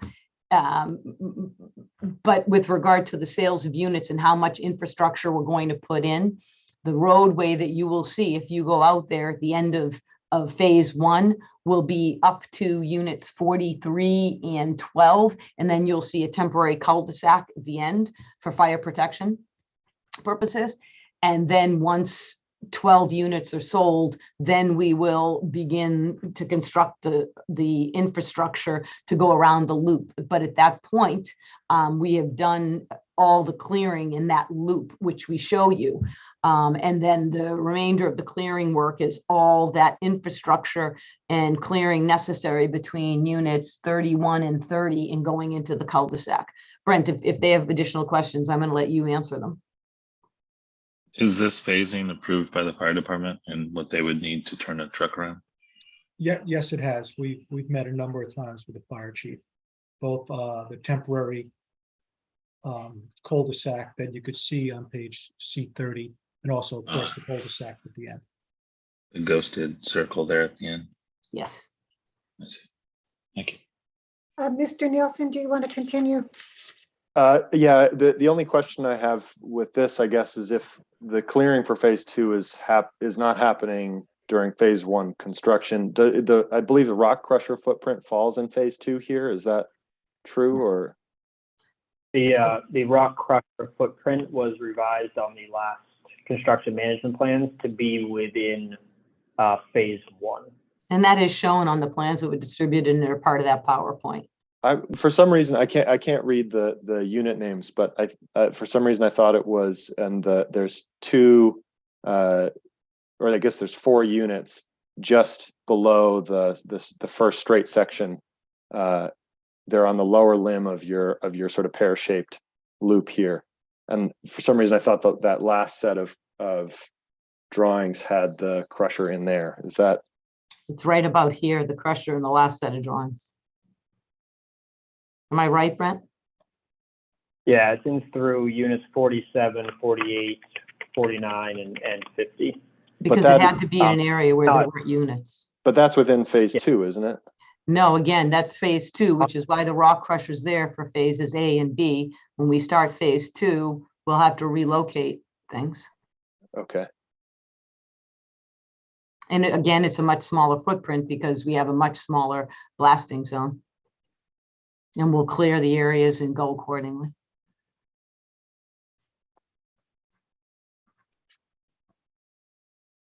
I think that's all the questions I had for the phasing, but I don't want to cut off if other board members had questions. Is it all right to continue? Yes. Ms. French? Okay. Yes, please. The last thing that I wanted to briefly touch on, just because we didn't have an opportunity to talk about it, I think several meetings ago, was just the number of trucks required to export the blasted rock, which is a subset of the total trucks required. But I think one of the things that I wanted to mention was that, you know, in looking at the memo prepared by Onyx, sorry, the thing that struck me was I don't believe it incorporated the ton or the weight of the truck and trailer itself. So it assumed that 88,000 pounds was the total load that a truck could carry. I don't know exactly what the trucks weigh. Using a conservative assumption of about 30,000 pounds for the weight of the truck and trailer combined, that would leave 69,000 pounds for payload, which takes up to 99,000 pounds for the gross combined vehicle weight rating. And that significantly reduces the amount that can fit in each load. So the difference there when you work it through, I think, is about 1,600 truck trips more than what's presented in that memo. And this is covered in a memorandum that I believe was submitted to the board earlier as well, but I did want to just mention it. And then the other thing that I wanted to mention was that with the revised truck route, which now has a round trip of about 50 miles, I think that will probably put the round trip time for a truck into the 1.5-hour time frame once you account for loading on site, transit, getting to Bentley Warren, unloading, and coming back, which means that they'll need a minimum of 10 trucks on the road in order to meet that 46 truck time, daily export rate that's been proposed, which, I think, and this is something that we've discussed in the past, I think from, in my experience, that's a very optimistic number. I think the longer route makes that even more difficult to achieve. And so I think that those adding additional truck trips and adding to the fact that the truck route is longer, both combine to stretch out those phases of the construction and, potentially fairly significantly.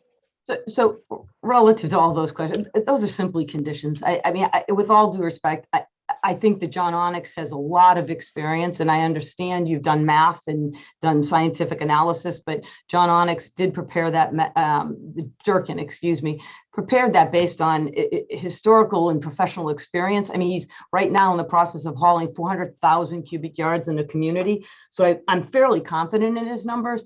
And I appreciate the math you have done, but I substantially disagree with the fact that you think it's going to be 1,600 trucks more. But if it is, I mean, it's a condition of construction, but we don't believe it to be. And John Durkin does not as well. And relative to the truck route haul, again, the hauling route, all these streets are public streets, which other than those which have weight limitations, we are entitled as a public user of the roadways to use. We are simply saying to this board, look, we don't want to create issues. If the board wants to condition it and make it a longer haul route, that is absolutely within the purview of this board, and we will agree to that condition. We submitted that haul route because someone had said we couldn't use any other roads, despite the fact that other large truck vehicles do. So it is more something that we are willing to accept a condition, and this doesn't need to take up more of the board's time. John Durkin is on the call, but again, I'm just going to let his memo stand, and you've received the information from Mr. Nielsen, and that's fine. The board can make their analyses as they see fit.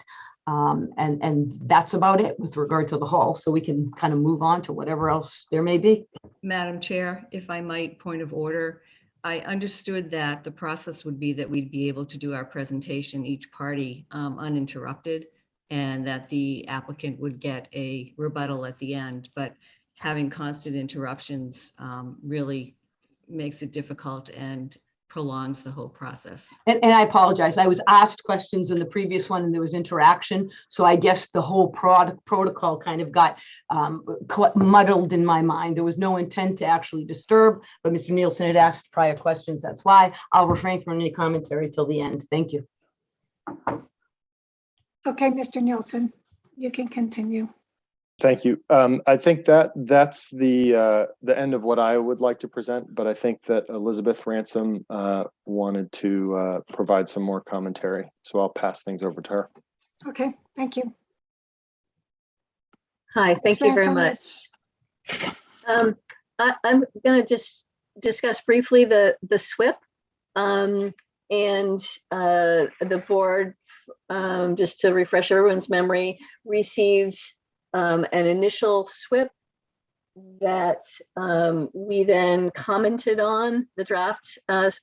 These are all draft documents because I think both Granite Engineering and Ransom have pointed out you don't actually prepare the final SWIP until you move forward with your application. But these draft documents do contain a substantial amount of information which we've reviewed. The draft was initially prepared on March 7th of 2022. Ransom prepared a memo dated May 2nd of 2022. And following that, Granite prepared some updates. And I'm sorry, I don't have in front of me the date of their updated plan, but Ransom also looked at and provided comments on that document as well.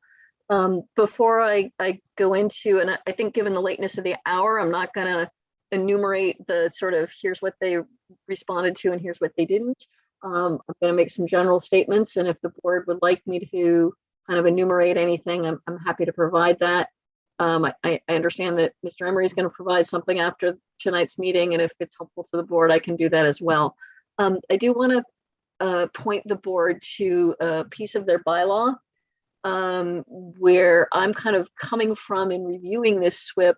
Is the town has under section 8.2.20 stormwater management and erosion control got a couple of statements that I'd like to read. It says general soil erosion of the proposed development site shall be minimized by integrating the development into the existing terrain and by reasonably retaining natural grades and soil cover.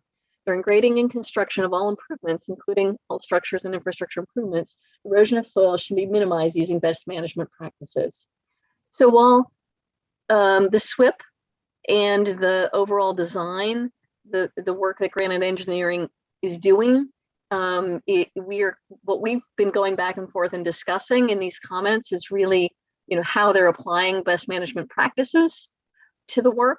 But I do think it's important to highlight the sentence before the bit about best management practices, which talks about making sure that the design is minimizing the overall changes to the existing terrain and reasonably retains natural grades and soil covers.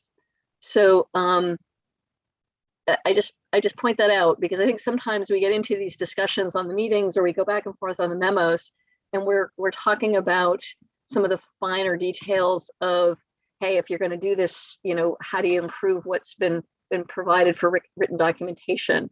But you have a very fine set of bylaws in town, and there's a lot of guidance in them, and I would encourage you to kind of go back to those. Relative to the SWIP, I do appreciate that Mr. Cole has put some effort into doing some things to modify some of what we've had previously requested. I will note that there are some things in here that are still not addressed, and we feel would be pretty easy to address prior to permitting and certainly prior to construction. Some of those things would provide the board better information relative to making their decisions. So, for example, I think there's been some back and forth relative to whether or not there's been contact with SHPO or contact with the Indian tribes. I think that provides valuable information to the board as to whether or not there are additional resources that should be considered on site. In addition, we've provided some additional information about the list of expected pollutants and things that could be monitored. I believe the SWIP that we most recently reviewed is still a bit light on some of the pollutants that could be monitored compared to the description of pollutant generating activities. There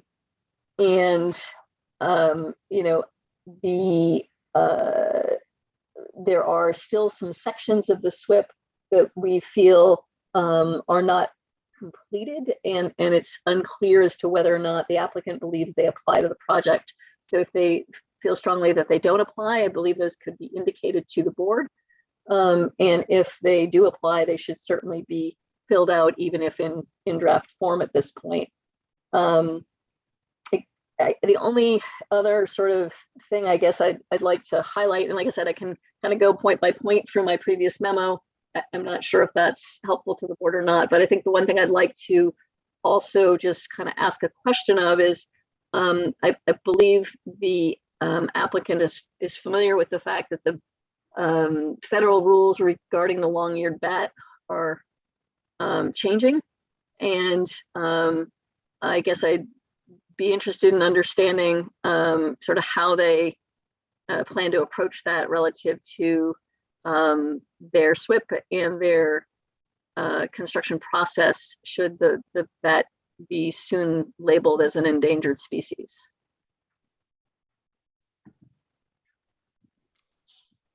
Was that a question for? It is, I guess, I'm not sure if it's a question for Brent Cole relative to the SWIP, whether that's a question for somebody else on the project team. So I think I'm going to ask, are we going to wait till the end, Ms. Crouch, like Deb Elias wants us to, so we can just answer them then?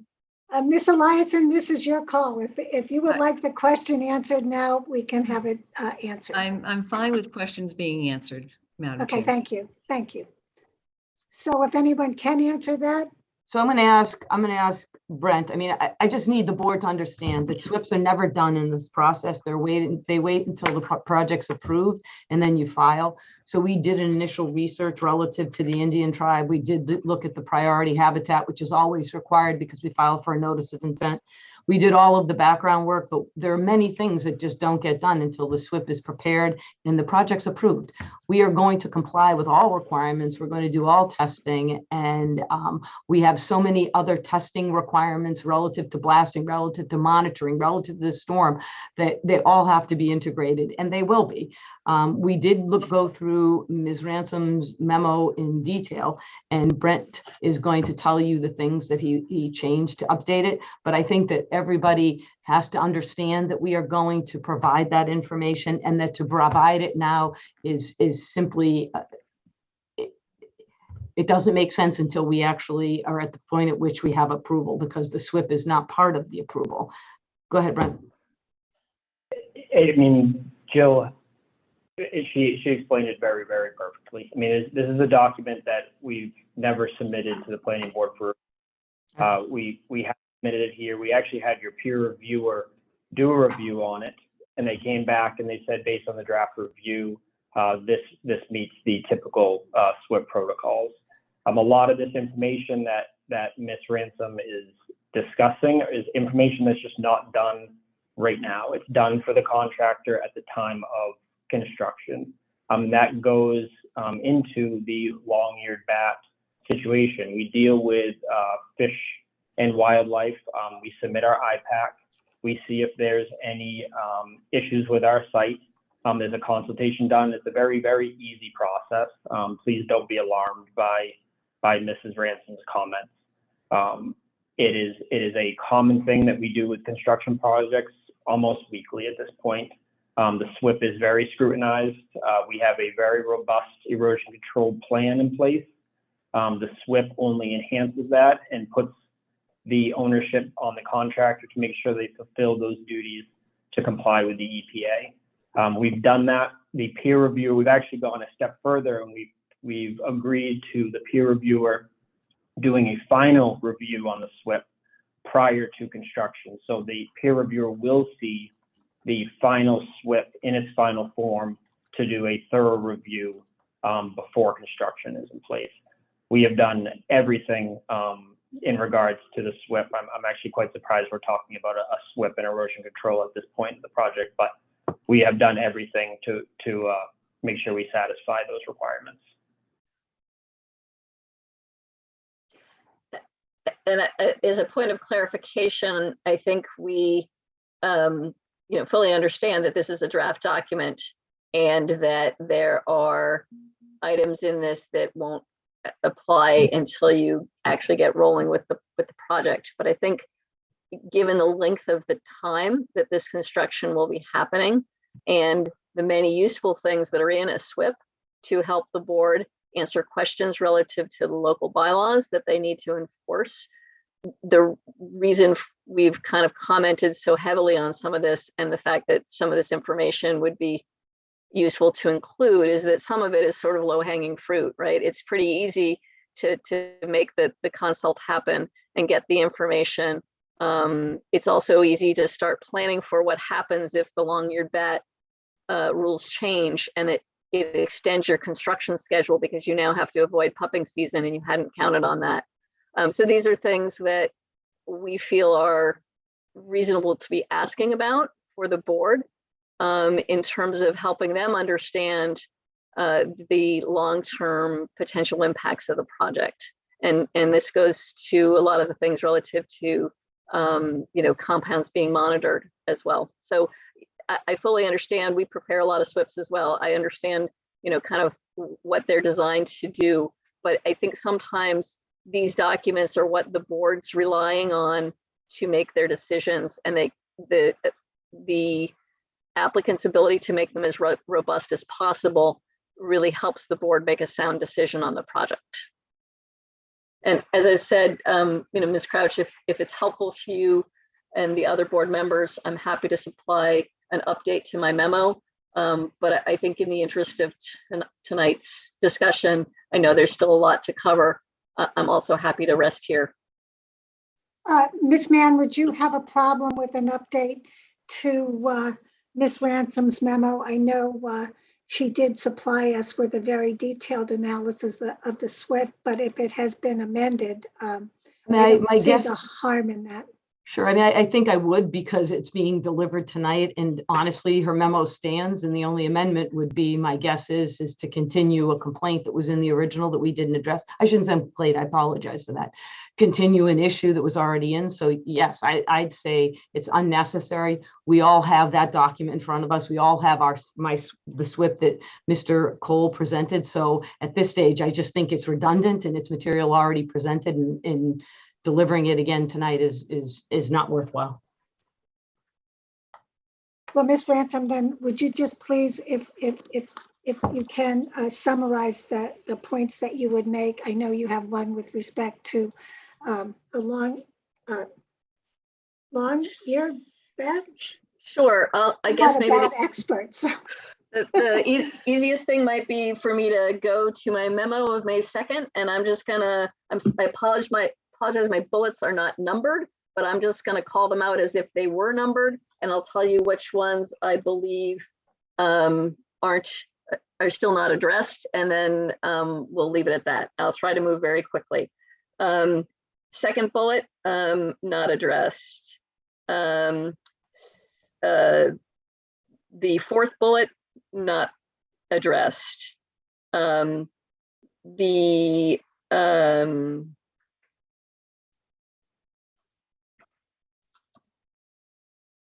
11th, 12th, 13th bullet, not addressed.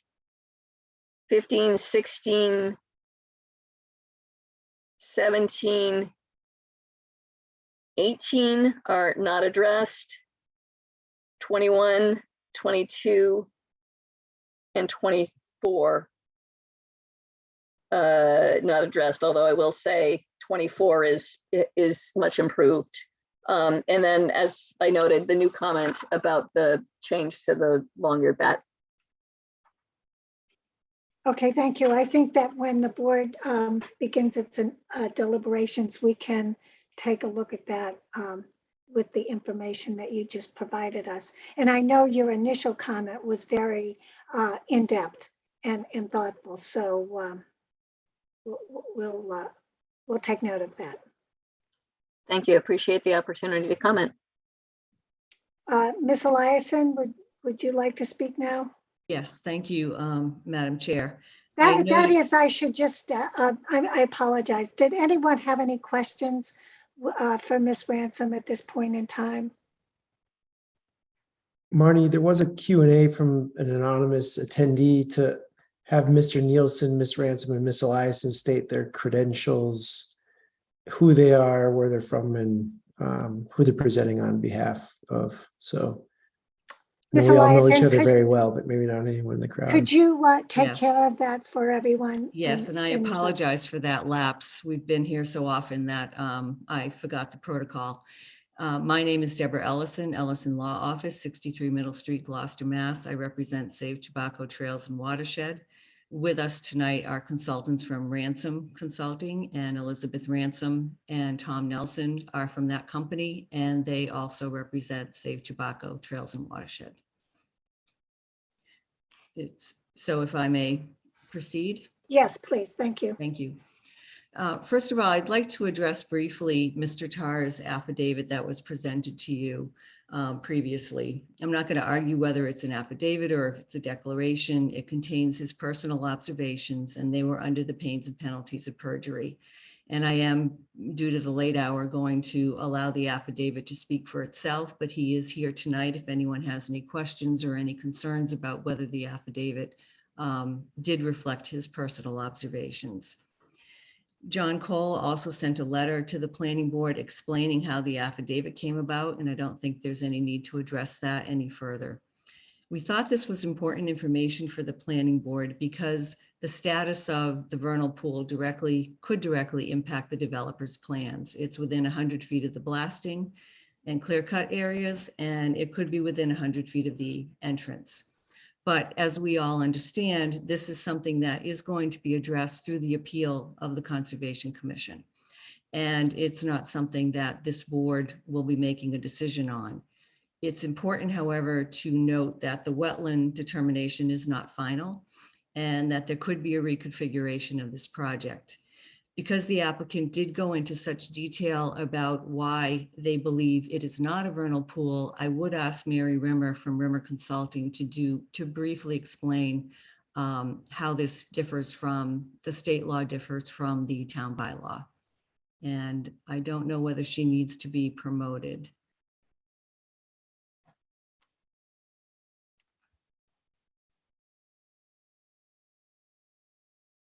Thank you. Thank you, Deb. My name is Mary Rimmer from Rimmer Environmental Consulting. I've been a wetland consultant for almost over 30 years now, the last 28 or so in my own business, Rimmer Environmental Consulting. I had a chance to look at the information that was submitted regarding this area that George Tarr had viewed. And I had a few comments, and I do respect Oxbow, and I also respect Greg Hockman's review of this area as well. But I had a couple of important distinctions to make. One is that, of course, this observation of this area was made during a declared drought, which Mr. Hockman did concede. And under normal conditions, it's very possible that this area would be larger and deeper than it was observed to be on the particular times that it was viewed in this year. The drought is retroactive till May 1st. So at the time of the observations, it was within that period. I also would just want to point out that the Oxbow letter specifically addressed vernal pools as the state defines them. And the Town of Hamilton Conservation Commission has its own local bylaw, as you're aware, local wetlands bylaw, that has a different definition of what constitutes a vernal pool that is much more inclusive than what was described by either Oxbow Associates or Mr. Hockman. And that definition does not require it to meet the standards for state certification. It only requires that the area be a freshwater body with no predatory fish populations, have a confined depression that may dry up in the summer, hold water for a minimum of 2 consecutive months, usually in the spring, but may also include fall to winter, which is different than the state regulations, and must contain a minimum of 200 square feet in surface area as defined by the greatest limit of flooding observed or determined by field inspection. And finally, must contain evidence of either rare and threatened wildlife species, those were not observed to be present by either party, or obligate vernal pool breeders, which were observed. So all the conditions of the local bylaw were met by the descriptions provided by both parties, both the Oxbow and Greg Hockman's description tonight. The only thing that is unclear is whether or not it holds water for 2 consecutive months. And there have not been observations long enough to be able to determine that. Certainly there weren't this spring, but it's possible that it would make those that meet that criteria in the fall or in another normal rainfall year. So I only point this out to illustrate that this area was not included in any discussions by the Conservation Commission during its review of the notice of intent. And it should have been brought to their attention so that they could have determined whether or not it was something that they needed to have further information on. So either it was missed or it was decided in the field that it was non-jurisdictional, and that's not the applicant's position to make that determination. It should have been brought to the attention of the commission. So I have, obviously the Conservation Commission is aware of this condition, and as Deb Ellison had mentioned, there'll be further discussion on this issue, but it's worth pointing out to the board that by all accounts that it is likely to be jurisdictional as a vernal pool under the Hamilton Wetlands Bylaw. Can I ask a question, please? Sure. Yes. May I ask a question? Yes. Okay, thank you. Does Hamilton's vernal pool bylaw override the qualifications by the state vernal pool? Yes, it's stricter. So yes. Right, but does it have the they're right to separate. override it? They're not overriding it. They're separate jurisdictions. So under the state rules, there's one set of rules that the local bylaw has to be stricter than the state rules in order to be a approved bylaw at all. So it Okay, has to at least meet the minimum standards of the state regulations, and then a and little go bit beyond more. that. And then Okay, go thank beyond you. that. Correct, yes. Mr. Tar's observation was over the course of a single day, correct? I believe so. So what's the difference between a large puddle and a vernal pool at that point? More observations are needed in order to determine that. So So it's not a vernal pool until it's observed at a length. It's a puddle otherwise. it had, there were observations of obligate vernal pool species that had bred in there, and that's a very important characteristic. One of the characteristics that is required under the local bylaw and the state rules. It's just that the Observed by a size, single person in a single moment on a single day. correct, but that's enough evidence to warrant additional observation.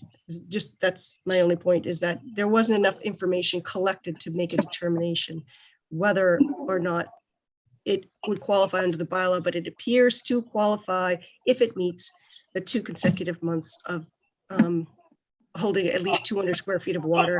It's been demonstrated to hold 400 square feet of water this year. It very likely could hold more than that in other years. On a single so day by a single observer.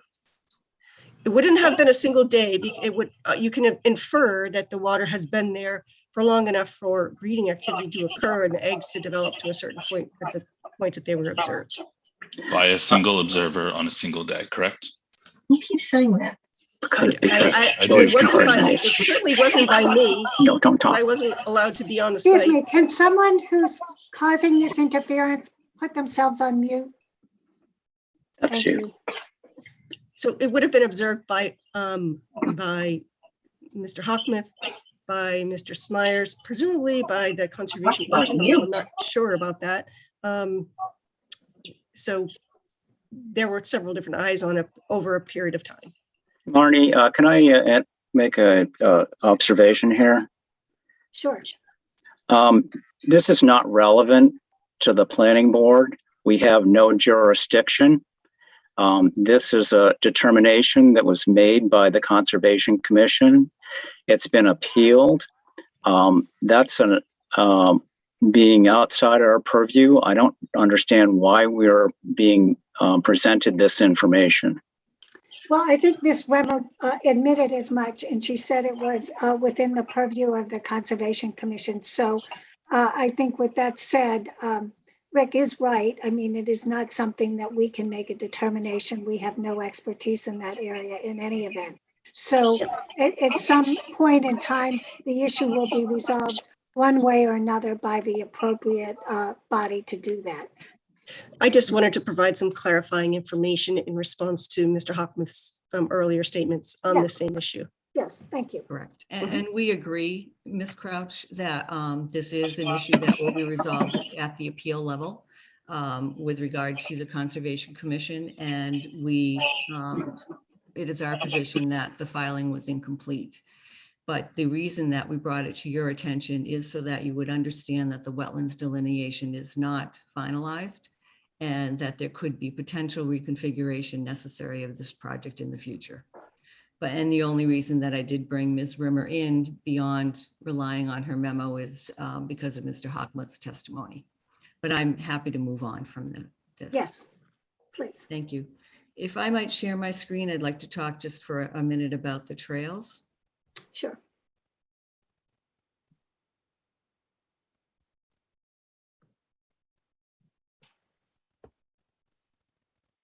And can you see that? Yes. Okay. And so the trails that are in existence are shown in purple, and they're going to stay. The trails that are in black are being discontinued. So this one's being discontinued, this one's being discontinued. And then in blue, those are off-site trails. There are proposed trails, those are in green. Those aren't built yet. They're not permitted yet. They're being left for the homeowners association to deal with. So your bylaw at 8.2.3 13.4 states that all existing paths and trails shall be connected, preserved, and increased when possible. There's no connection from the parking that is supposed to be available for people to use the trail. That's not in existence. There's no circular route for people to follow from the parking to get back to the parking, because this trail doesn't exist. This trail doesn't exist. And so I would just briefly say that this trail layout doesn't begin to meet your requirements under the bylaw. Also, the portion of this trail right here, which is a well-used trail, is going to be a maintenance road for maintaining the septic system. So we don't know what condition that road is going to be in, whether it will still be a trail or whether it'll actually be a road. And also, what you've been left with is essentially a lot of dead ends and a disjointed, disconnected trail system. And I'm not sure that there's really any incentive on part of the homeowners association to develop these trails. They would have to go through permitting with conservation, which is quite a process, can be quite a process. And it puts the public in their backyards. These are going to be $1 million homes. And I don't know whether or not they will find it to be a benefit to have the public in their backyards. And that's all I have on that one. Wait, can I ask a couple questions here? Yes, certainly. Okay, first of all, it was my understanding that the Rich family owns this property and is developing it, and they discouraged hiking on that property. They did not like it, and they made it very clear at various meetings that they did not like it. So I'm not sure I get what the point is here. The point is that you have a requirement under your bylaw that all existing paths and trails be connected and preserved. But the point And is my that, understanding, excuse me, May okay, I get- ask, may I ask Patrick what the definition of trails is in our bylaw? Whether it's a trail that is, you know, maintained by a third party such as Essex County, whether it's an easement. I mean, anything can be a trail unless it's official in some way. And it's not clear to me what our bylaw means by a trail. Yeah, it's not that distinctive, Bill. It doesn't have that level of discernment that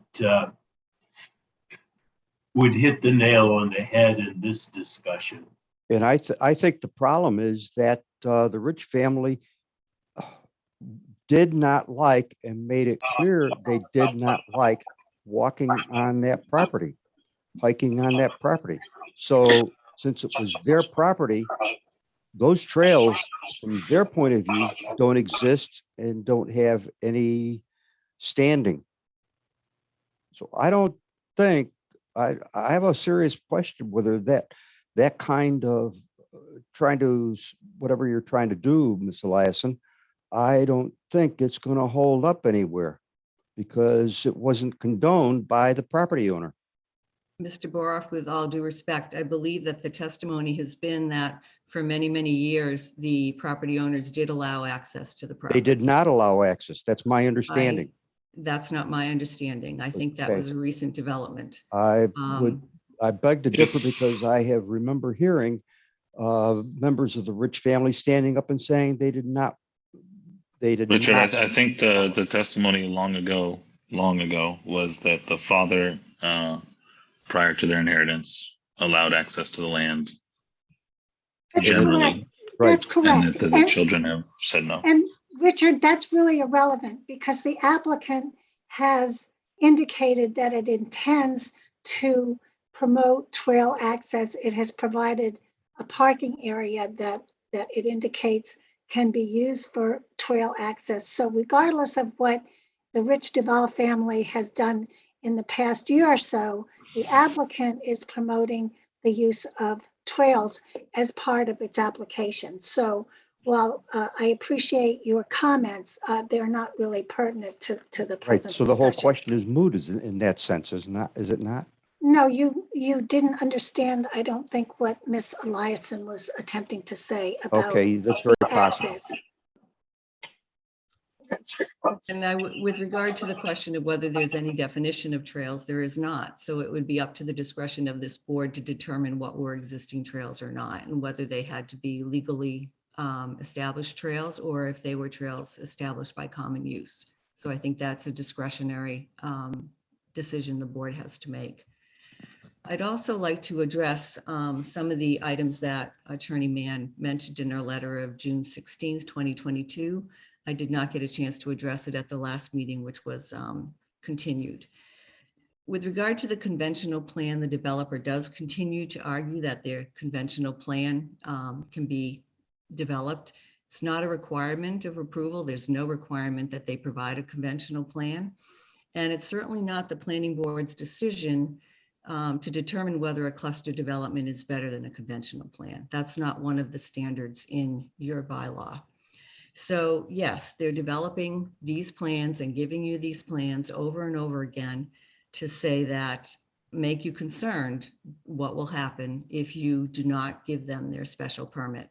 And I would argue to you, and we have argued, I think convincingly, that the plans are fictitious. The DEP limited project, I completely disagree with Attorney Mann's interpretation, and so does Ms. Brimmer, who is a wetland scientist. DEP policy 82-2 gives its purpose to give a discretion to the Concom to approve those projects, but there's no requirement that they do so. It's purely discretion. And I would just ask Ms. Rimmer to briefly address that issue for the board.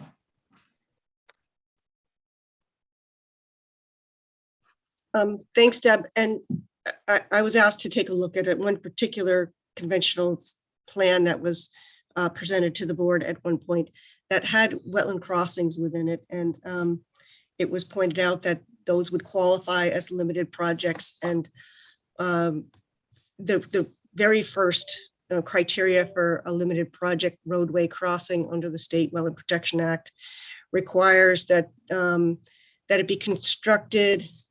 The criteria is construction and maintenance of a new roadway or driveway of minimal legal and practicable width acceptable to the planning board, where reasonable alternative means of access from a public way to an upland area of the same owner is unavailable.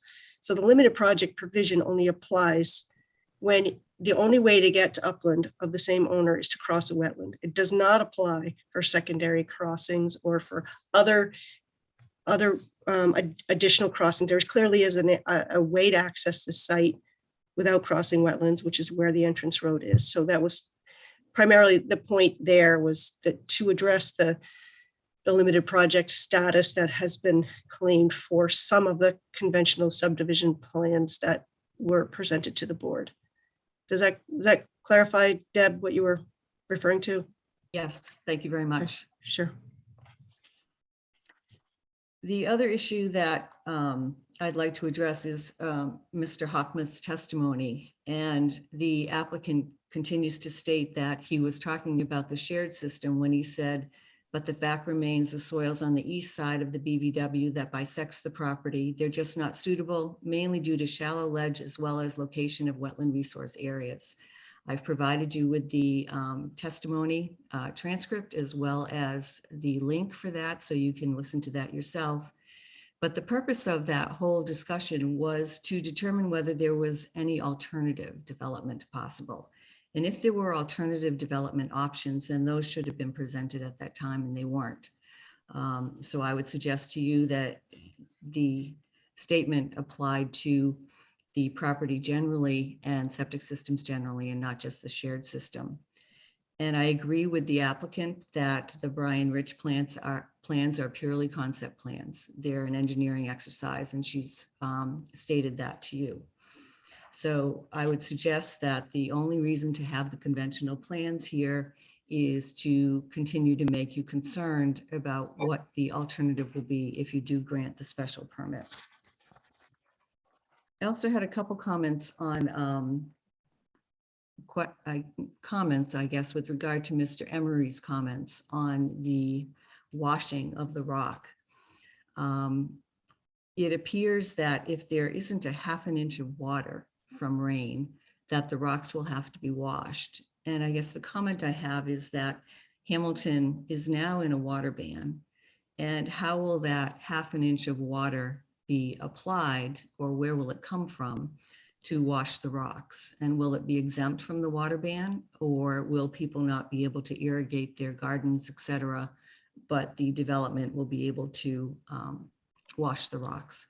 So it's just a thought I had as I was listening to him. Also, with regard to the monitoring, I believe, according to Mr. Frappa, ends 1 year after the blasting, but the properties will not be mostly occupied at that point, I understand. Could be quite some time after that. So the monitoring plan will end before we would have any sort of significant effect from the residential living on that project site. And I don't believe that the monitoring will address that issue. The applicant is also states quite often that Dave Thompson is not a peer reviewer. And I would suggest to you that he is. He's actually been on the site. I don't know whether Mr. Emery has ever been on the site. Also, Mr.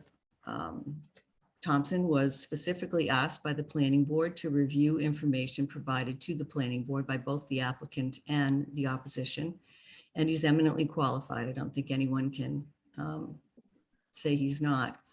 And he's truly the only independent peer reviewer because he didn't negotiate his findings with the developer. He provided them to you directly with no discussion. He calls for the hydrogeological study before the permit is issued.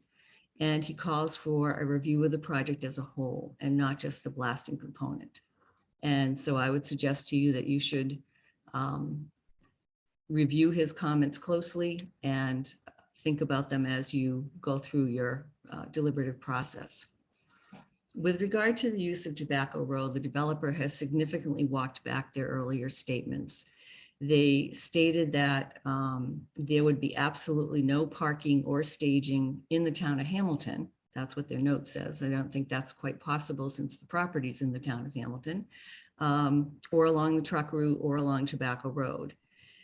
Now we hear that Tobacco Road, it's a public street. It can be used for any purpose because it's a public street, but they won't be staging there. And staging is defined very narrowly. It's defined as the storage and parking of construction equipment and materials, and it leaves everything else as fair game. Equipment and trucks on the road related to the construction, queuing of trucks on Tobacco Road, contractor parking. That's not what we were led to believe when this was discussed. This is an intensive use of Tobacco Road by the developer. It's a very rural, narrow road. And the argument, as I said, is that it's public so their contractors can park there. It asks you to consider how this can possibly not be detrimental to the neighborhood. It's just another example of the developer not thinking thoroughly about the impact that this development is going to have on the neighborhood. The developer also characterizes letters from the public as being well-meaning but uninformed and influenced by Save Tobacco. And I would suggest that's simply not true. You have 50 to 100 people attending every hearing on this development. You have received over 80 letters by members of the public. And they're not just letters that say, I'm opposed to the project. That's what you usually get. They are lengthy and detailed letters. Many are by people that work in this field or have environmental or engineering experience and degrees. They've been listening to what this developer has been saying, and they're not buying it. It's unheard of for a hearing that has lasted this long to have this many people attending in these numbers. People usually lose interest very quickly, and that hasn't happened. The public's concerned, and I would suggest that they are rightly concerned. And lastly, the applicant also continues to make statements about Mr. Cole and his position. And Mr. Cole has made no secret that he is opposed to the project. He doesn't want to see it, but there are many people who don't want to see this project happen. He's not alone. He's never said he didn't want the property owners to be fairly compensated for their land or that he wanted it to be taken by eminent domain. He's never suggested that. The Riches continue to state that the deal with Greenbelt fell apart, and so they have no other choice. We've heard two different stories as to why that deal fell apart. We don't know the truth. We never will, because we weren't there. The fact that one deal fell apart doesn't mean that there isn't another conservation buyer out there who'd be interested in buying the property. And that's not to say that the Riches have to sell to a conservation buyer. They have absolutely no requirement that they do that. But the statement that that is their only option is to develop it in this way is not an accurate statement. And I thank you again very much for your attention during this very long process. And if you have any questions, I'm happy to answer them. Thank you. Do any members of the board have any questions for Ms. Eliason? The Save Tobacco Trails and Watershed have form letters on their website that can be downloaded and signed by individuals in opposition to this project, correct? I'm not aware of that. They do. Let me just inform you then, because they do. It's on their website, and we have received hundreds of them. Maybe not hundreds. That's an exaggeration on my part. Forgive me. I've received a lot of them. Just to inform you, there are many, many repeat experiences of the same form letter downloaded from the website. And I think by the same token, there are many that have been written by people on their own volition. And There have been, yes, there have been a few. And there have also been high school students signed pre-formed letters. and that's all for the board to make its determination as to what they consider credible or not credible.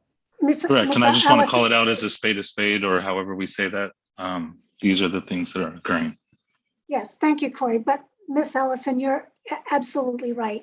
I mean, the planning board is made up of professionals, many professionals, and we're not swayed by hyperbole or exaggeration or misinformation. We are able to look at the information that's presented to us. Some of it is more probative than not. Some letters are misinformed. Some letters are masterpieces of a heartfelt response to what they see as a problem. And of course, the applicant has also addressed many of the letters and made its point quite strongly as well. So we're able to assess these letters in a way that I think will reflect well on us. And we're certainly not going to be overly swayed by form letters from high school students, even if they are well-intentioned. So I recognize your point, Corey, but the letters span a whole panoply of good to bad to excellent to appalling. So we can deal with them. I've read every single one of them. So I 100% agree, Marnie. Sorry.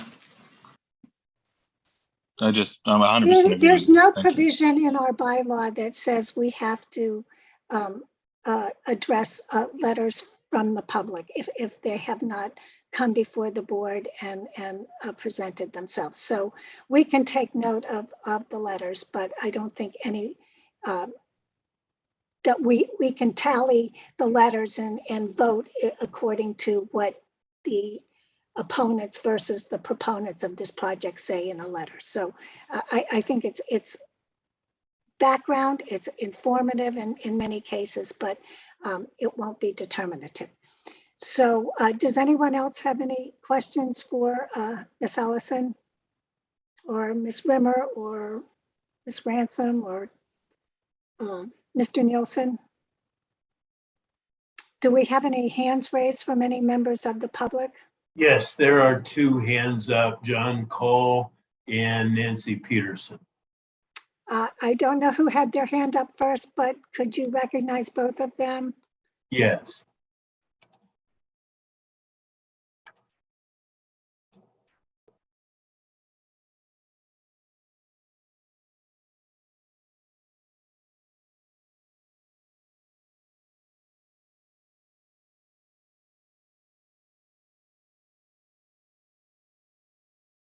think both have been promoted. I'm there. Nancy, you want to go first? Yeah, I suspect we're going to say the same things. There are no form letters on the website. We just There are looked. no These form letters on the website. The letters there are letters written by concerned citizens that we posted so other people could see what other people had written. Mr. Bolger is completely wrong. And it's very upsetting, actually, to say that. Very upsetting. That's what I have to say. Nancy, what is the website, please, that you have? SaveTobaccoTrails.org. And there's a page on, what is it called, Tim? Letters. Yeah. And you'll see there are examples of letters that have been submitted that we posted there. Okay, thank you. Yeah, Corey, if you find some letters there, send me the page. I'd like to see that. Or his name. But why I have your attention, I have one question, and maybe Larry, you're the best person to answer this. I'm still trying to get my arms around the schedule. For those of us who live in this neighborhood and will have to live through this process, it's very hard to understand exactly what's going on. What we just saw today were the first two phases that show the 24 houses that are on the one side of that line that are being built. And we understand that that's going to take 4 years, so 1,400 days to do that. In the middle of that, there is a selling cycle. And Larry, your own words were that you absorb one per month. So 50 units, somewhere in the schedule, there's 4 years of absorption, right? There's 50 months of absorption based on what you had said at the last meeting or previous meeting. So somewhere, and we know that none of this is linear. We understand that it's not linear, but so we have this 4 years that's going in to do the first phase. We know that this second phase, when we come to the other side of that line, isn't going to probably take 4 years because there isn't as much infrastructure built, but let's call it, for lack of better words, because we've not heard anything from the applicant on this. So let's call it 3 years. So we have 4 years up front, we have 3 years to do the back end, and we have 4 years to sell everything. Now, I know that all gets mushed together, but what I'd like to know is that roughly, and I know as Ms. Mann has said many times, it's impossible to know exactly what this is. I'm not looking for you to say it's going to take 7 years and 4 days. I'm looking for you to say to me, John, I really think that we can get this done in 6 years or 7 years, give or take 12 months. Is that a fair question, Larry? I think we have the schedule, John. We do sell 1 unit a month. We did that at Cannonbrook. We did that at our Gloucester location, Amesbury, and everywhere else we built. So the schedule speaks for itself. I don't know what you're trying to get to. What I'm trying to get to is that from the beginning, so you're not selling, are you selling the first day that the first tree gets knocked down? Is that when the 50 months? Of course not. Of course not. It Okay. takes about a year to put the roadway in phase one, and then you're selling 1 unit a month at that point. Okay, that's what I'm getting at. So we have a year, we have 5 years, and then what does it take to do the back end? Ms. Crouch, can I address this? Because if I show you the plan, his math is completely off. That's not it. I can show would it be acceptable if I provide the Please, plan? no, and go you ahead. can look at it? Go ahead. Yeah, go ahead. It would be helpful. Yeah, I figured. Okay. Right. So this man, for 1 second, just listen to me for 1 Here second. you go. You can look at Okay, it. it says on the phase A, vertical construction, first 12 units. On the next chart, it says vertical construction units, phase B units, 400 days. We have no idea what you're constructing. And it's 1,453 days. That's a couple days short of 4 years. That's where I come up with the 4 years. This is your schedule. This is what you've put in front of us. and I'm just responding to what you've put in front of us. This is why I'm asking you guys to give us a really simple layman's version of day one, we start, and day three, we pack up all the trucks and we go away. And I'm trying to do that. So you had said that phase one would take 4 years. The first phase is actually about 2.5 years. And then what we do is we enter into the second phase, and that will take another approximately 2 years because we're selling units. It's the unit sales that kind of delay time in the construction. So there are various types of construction that will be more impactful to a community. And I understand you're the neighbor next door. I do. And, that's why when the question was asked originally, I wish you had asked, to follow up the comment then, because it would have been easier to have the conversation once than to now do it at the end of the night. But not that being said, it was very clear that we have the initial construction with a lot of blasting that takes place only during the first 3 quarters, which is the most impactful to you, and the hauling. And then we do at that time also begin vertical construction and our infrastructure construction. But again, that extends for maybe 2.5 years. And then once we do sell those units in the first phase, we do begin our second phase of construction. And that will extend for another potentially 2 years. But the entire scope of the project is definitely a 4-year scope. And that's to be able to absorb units. That's pretty simplistic and that's pretty clear. Okay, excuse me, Ms. Mann, I just need to ask a question here. What you're seeing, what I'm looking at on the screen is from unit number 1 through unit number 50. Sure. Why does it say in the first phase, you're only building 12 units? It does not say you're only building 12 units. Would you read for me the last line that says vertical construction on phase A? What does that say? Yeah, it does say that, but it's not, it's a typo. It's the sale of the 12 units. So we vertically construct 24. So we'll construct 24 units, and that's how it works. I apologize again. There's a typo in the construction thing. Well, I'm sorry. How are we supposed to know that? Well, you can ask a question just as you did. Exactly. That's why I'm responding. So we definitely want to address your concerns because it's important to us to do that. What we've normally been talking about a lot are what the phasing of construction is, and we want to attend and address that. And here you are. So now we're looking at the plan and trying to explain it to you.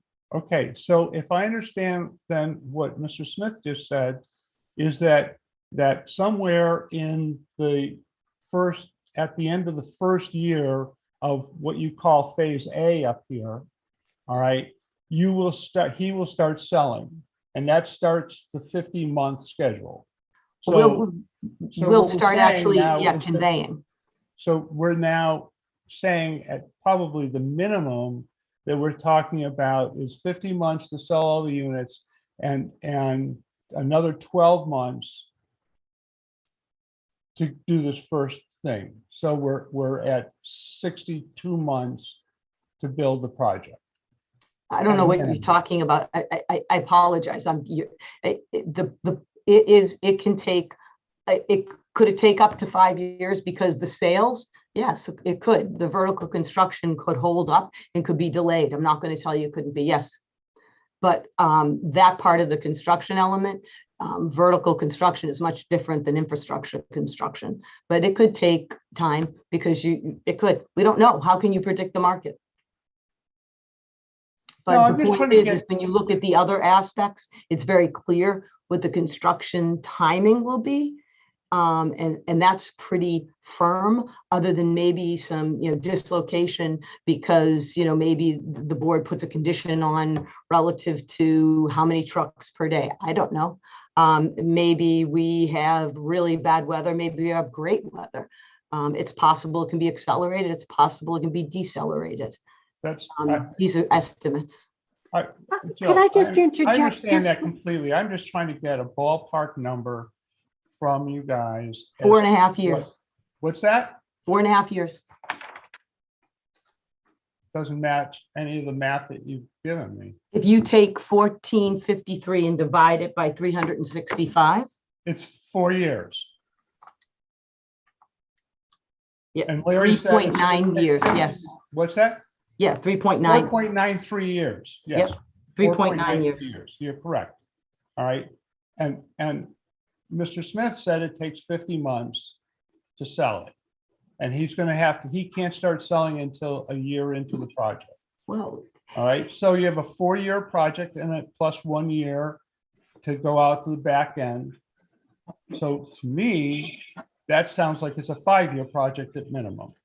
well, construction has nothing to do with sales. I mean, it does sometimes if you're going to not just build them out. I mean, I don't know, I have to defer to the And what's chair the because I don't difference know if what it's the 4.5 or 5 years? And the vertical construction is really not interrupting much of anything. The first year, there will be interruption when we blast and put a roadway in. And even during the second phase, it's so far, it's 1,200 feet from Chabaco Road that you probably won't hear a thing. So. No, I do feel sorry for the people who are living there. Well, we manage that and we have a lot of experience with that. Oh, I know. All right, I'm sorry, I was just trying to get an answer there. I appreciate it. Thank you very much. You're welcome.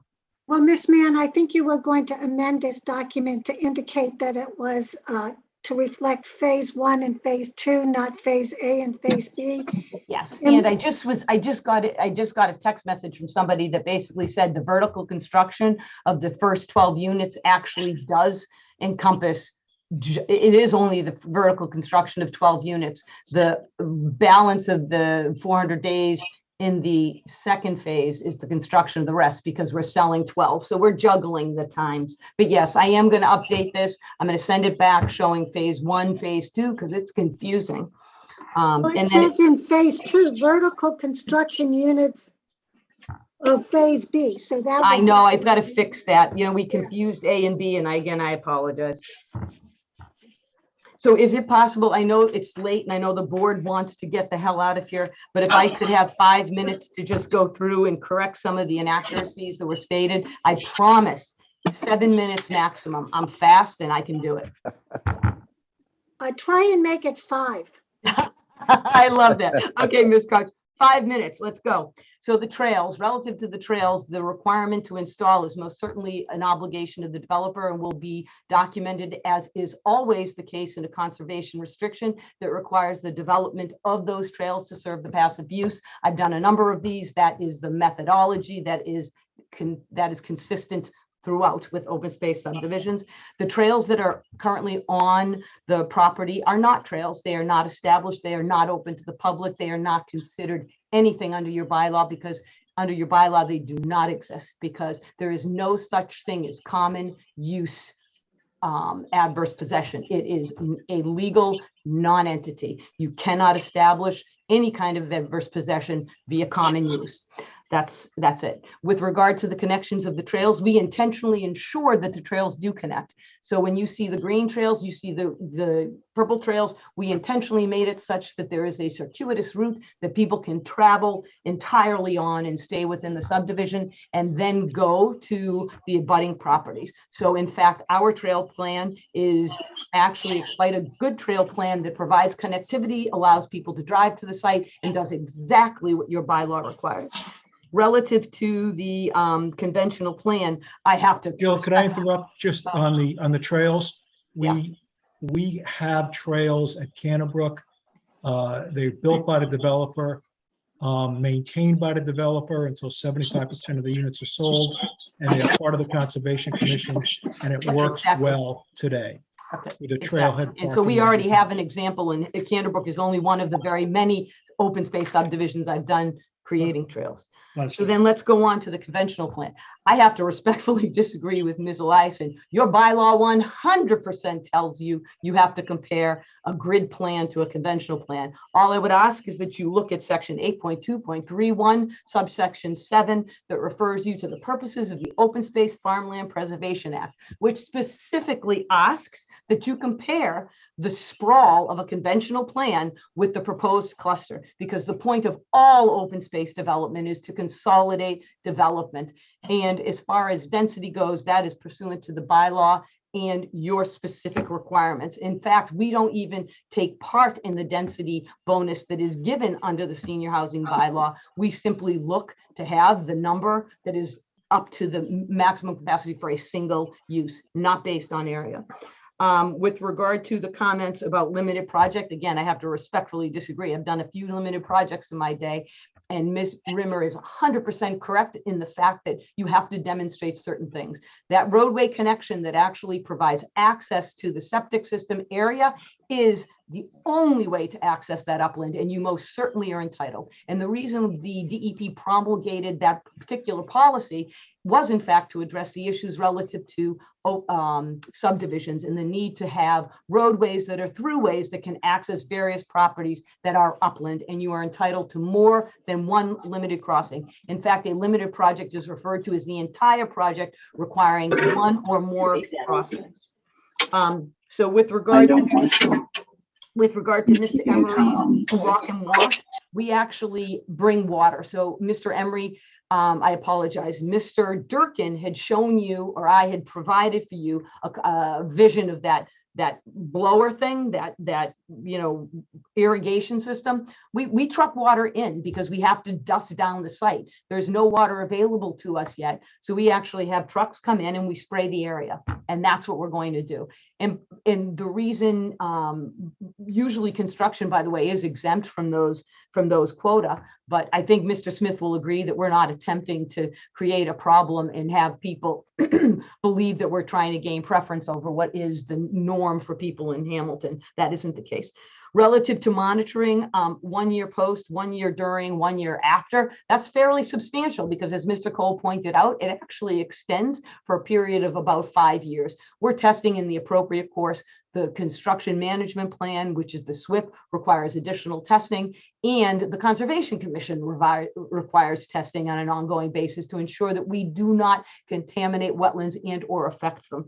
So we do provide more than sufficient monitoring. Relative to Mr. Thompson, I find Mr. Thompson's positions and statements very compelling in many ways. And in fact, he said that this senior housing was preferable to any conventional plan and actually should be the methodology by which the site is developed. That is pretty compelling. Notwithstanding that, he isn't a peer review expert. He didn't show up to some of the hearings. I think he is an exceptionally intelligent man. I think that given the opportunity to speak and to discuss things with him, it would be very informative, but by no means does that qualify for an independent peer review. That is a very technical requirement that is not done by a public resident who simply responds to a request. What do you think? And I appreciate his comments, and I respect the man.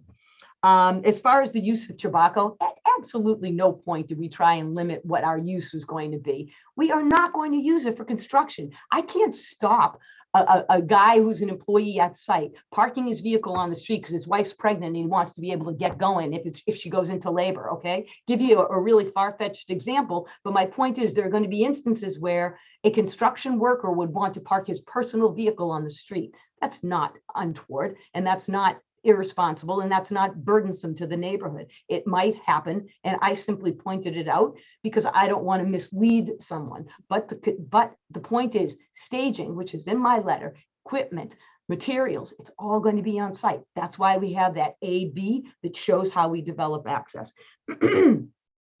As far as me responding to the public's comments, I have to, because up until 2 days ago, the Chabaco website had unbelievable misinformation. It said we're taking down 30 acres of trees, and that was on until I think yesterday, despite the fact that I'd called it out at least 5 times in response letters and other, absolutely incorrect information. But again, I respect the fact that the public has the right to attend and to deliver comments. They should do so. It's good for the process. Relative to the Rich's rights to develop, there is no doubt that what happened with the Essex County Greenbelt was exactly as stated by Mr. Rich, who, by the way, offered to finance the ECGB's acquisition of the property, but that didn't happen. As far as offering it to another conservation company or conservation-minded entity. At that point in time, it's my understanding the town didn't want to use its money either to buy the open space. I don't know why. I don't know what the circumstances were. But the point is that the Riches want to develop the property, and I have no control over their desire to do so or how they are going to do it. But I can tell you they have a legally binding agreement with Larry, and they have basically said that they like working with Larry because, as pursuant to your open space farm regulation, the Riches would love to continue their stewardship of open space. I suggest you look at that particular provision because that's a purpose. So to continue the stewardship, it means going with Larry. It means having open space they can be proud of, that they can have their name associated with.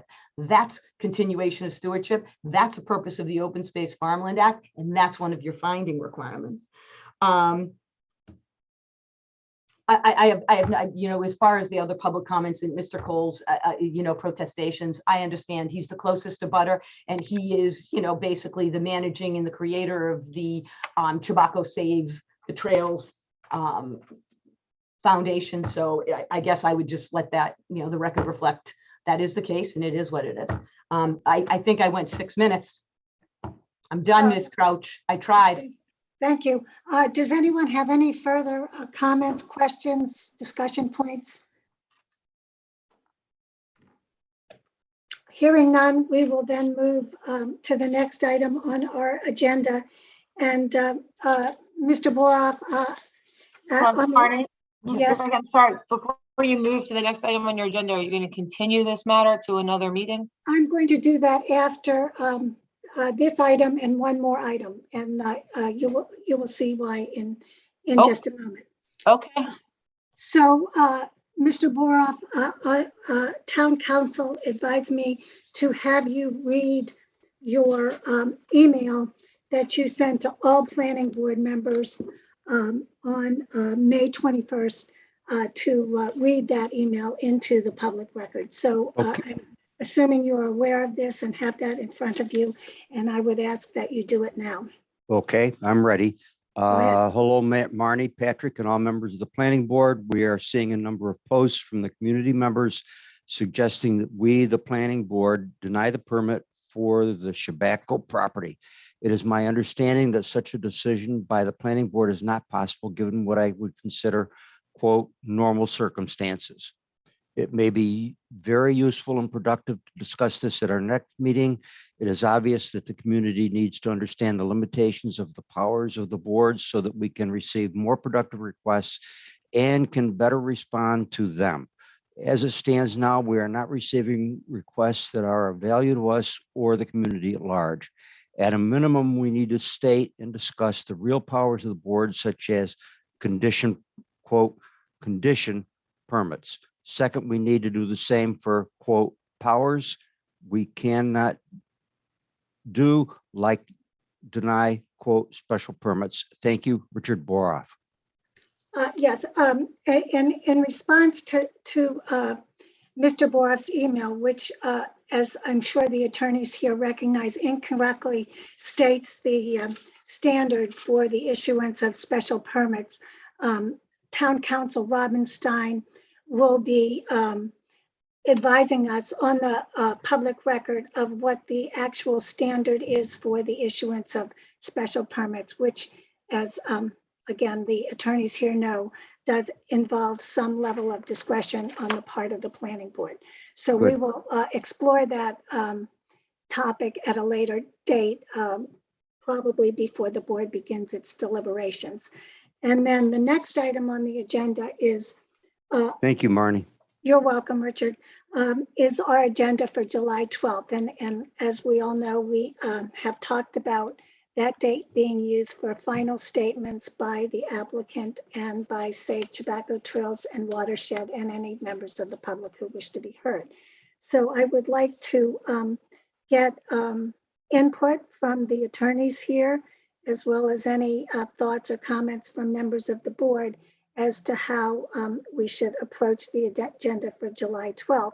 I do anticipate that the parties here will submit written statements, probably in the form of memorandum, to assist the board in evaluating the copious amounts of materials that we have at our disposal. I, in my office, have just stacks and stacks of papers. If I were to try and put a tape measure to them, it would probably be measured in feet.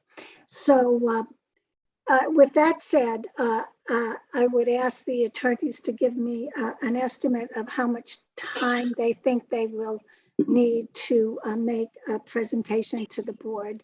And Marty, whether, just a word, the next meeting date would be July the 26th. yes, that's correct, Patrick. So do either of you have thoughts on how you would like to handle this?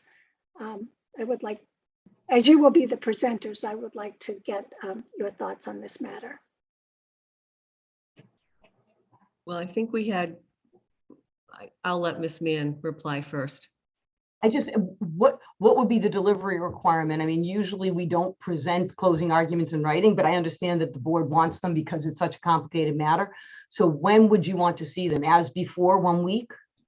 1 week would be fabulous if you can do that. I know that's 7 days, but if you would need, let me just pull up a calendar here so I can. Yeah, I'm doing the same thing. So July 26th, normally you would submit them by July 19th, but if you know it would, if they're long, it might be a little bit of a hardship for the board, but I think we can, under the circumstances, handle it. If we gave you till July 21st at 4 p.m., would that be acceptable? Absolutely. Acceptable to me, thank you. That'd be wonderful. And earlier if possible, to respect the board's time. Most certainly. Sure. And just to be clear, does that also include any PowerPoint that we intend to present, or is that something that we can just bring with us the night of the meeting? I assume that your PowerPoint would be predicated on what is in your written materials. So I don't know that that's actually necessary. Okay. Yeah, I don't know. Fine. I have to ask this question. So July 15th is the last date we can have virtual meetings, Ms. Crouch, and I haven't heard anything from Baker extending that. Is this going to be, we don't have an objection to it. Is it going to be in person? I'm really skeptical that we will go to an all open meeting format given the rise in the number of COVID cases. Being married to a physician, he is not the least bit optimistic that we have turned the corner on COVID, and actually the case numbers are on the rise. So I would actually be surprised if the Commonwealth didn't extend the option of keeping with Zoom meetings, but maybe Attorney Stein, do you have any inside information on this? We are eagerly awaiting. There are various bills making their way through. The House and Senate have different language, and I know there's been a lot of input from interested stakeholders and some of the approaches. So we are hoping something's going to happen. What I've been suggesting to folks at this point is that when you take your vote to continue, you just indicate that if possible, it will be a remote meeting, that people should check the agenda to see, to confirm the location. But as of today, it would need to be in person because the ability to have it remote will expire on the 15th if nothing changes. So I think that what we should just do is make sure everyone understands they need to check the agenda, which will be posted at least 48 hours in advance, consistent with the open meeting law. And they can always also, I'm sure, follow up with the town to confirm the location. But Attorney Mann is correct. As of now, it expires on its own on the 15th. Well, we will follow your advice because the last thing on earth I want as the denouement to this special permit is to have a super spreader event on July 26th. No, we're hoping that something's going to come through very shortly, but it just hasn't yet. And I think the last time they extended it, it was the day it expired or even the day after. It may have been when it came through. So we're not shocked, but we're hoping. I think it's going to be stay tuned. We'll keep you, Right. as soon as we know, we'll let you know. Just so the members of the public just know to check the agenda and that it'll clearly state on there if it's remote, if it's in person or what have you. And with that said, do you think that you could limit your oral presentations to approximately 30 to 45 minutes? Oh, absolutely, because I don't think I plan on doing a PowerPoint presentation because it's a closing argument. So I don't think I will do that. I guess I'm not committed to that, but I think it'll be at most 30 minutes. I can commit to 30 to 45, probably closer to 30. Right, that's wonderful. And Can I suggest one thing for the board to discuss for the closing presentations, that it might be helpful to have the applicants include expected or proposed conditions? Because there's been a lot of discussion as we've been going that would be a condition or that, and perhaps it would be helpful to have both presentations include what would be expected to see by way of conditions to this project. I can try. That's a lot of work in just a week's time. Okay. All right. But I will, I have. And I have I'm most saying of for the them board's written down. discussion, I'm not directing that. I'm just throwing it out for the board to talk about. It's a good idea. I'll try. Miss Mann, I do believe, and I don't recall the date of the hearing, but it was probably this winter. You did indicate on the record that there were some conditions that you would accept, and then in your July 8th letter, I believe, you also referenced some conditions. So I think if you could find the meeting at which you made that offer, and it would be in the minutes. I think we do have minutes from that meeting. I definitely have a list of them. It would have to be like an ongoing contribution, because I wouldn't want to say they're the final conditions, because Sure. You know what I mean? But I have a list. I will most certainly go back though to those two meetings. I appreciate that. Okay. And then Marnie, yes? can I say that I think the board would really benefit from having a discussion which has to be open, but not a public hearing, so that we can discuss among ourselves how we feel about various parts of this development. Absolutely. And the way is that what we're going to do on the 26th, or is that the meeting after? No, let me clarify. So as I see it, on the 26th, we will take final statements from the applicant and Safe Tobacco Trails and Watershed, and of course, any members of the public. And following that, we will close the public hearing to the submission of any more evidence. We have to maintain an open meeting. So even though the applicant and Safe Tobacco Trails and Watershed and the public will not be able to speak during our deliberations, we will commence our deliberations. And yes, we will have a full discussion, and I can let you know that I'm thinking about how to proceed in a logical and method, with a method of how to frame our discussions, because obviously there are numerous topics and bylaws that we have to consider, and we need to develop an approach that puts everything in a context that's intelligible and not just going through bylaw with little to no context. So that will be for the meeting following July 26th. And at that meeting, right before we begin our discussions, as I mentioned, Attorney Stein will make a very short presentation about the standards that apply to the issuance of special permits. So do any other members of the board have any comments to make relative to what our agenda will look like on August 26th? July 26th, right? Pardon me? July 26th. Oh, July. What did I say? August. Oh, getting ahead of myself. Sorry, I apologize. And I just, Ms. Crouch, I apologize, but I just wanted to make sure that following the closing argument from Ms. Ellison, that I'm allowed like a 5-minute rebuttal. 5-minute rebuttal. 5-minute rebuttal. I'm fast. And actually, I think what my thoughts were that either of you could take just a few minutes, not to reiterate points, but just to correct any misapprehensions or any particular point that's particularly troublesome, but not to rehash points that have already been made. I Right, want, and see, and I figured she goes, Ms. Ellison goes after I speak, so she'll have that opportunity where I don't. That's why I okay, just that's asked. fine. 5 minutes, how's that? Yep, that's all I need. You did pretty well. You went to 6. And I'm do we- succinct. Do we both have 5 minutes? To Put it this way, Ms. Ellison, if you were to say that you had to address a point because you found it particularly unfortunate from your perspective, I would entertain your request to make a reply. I'm not going to Understood.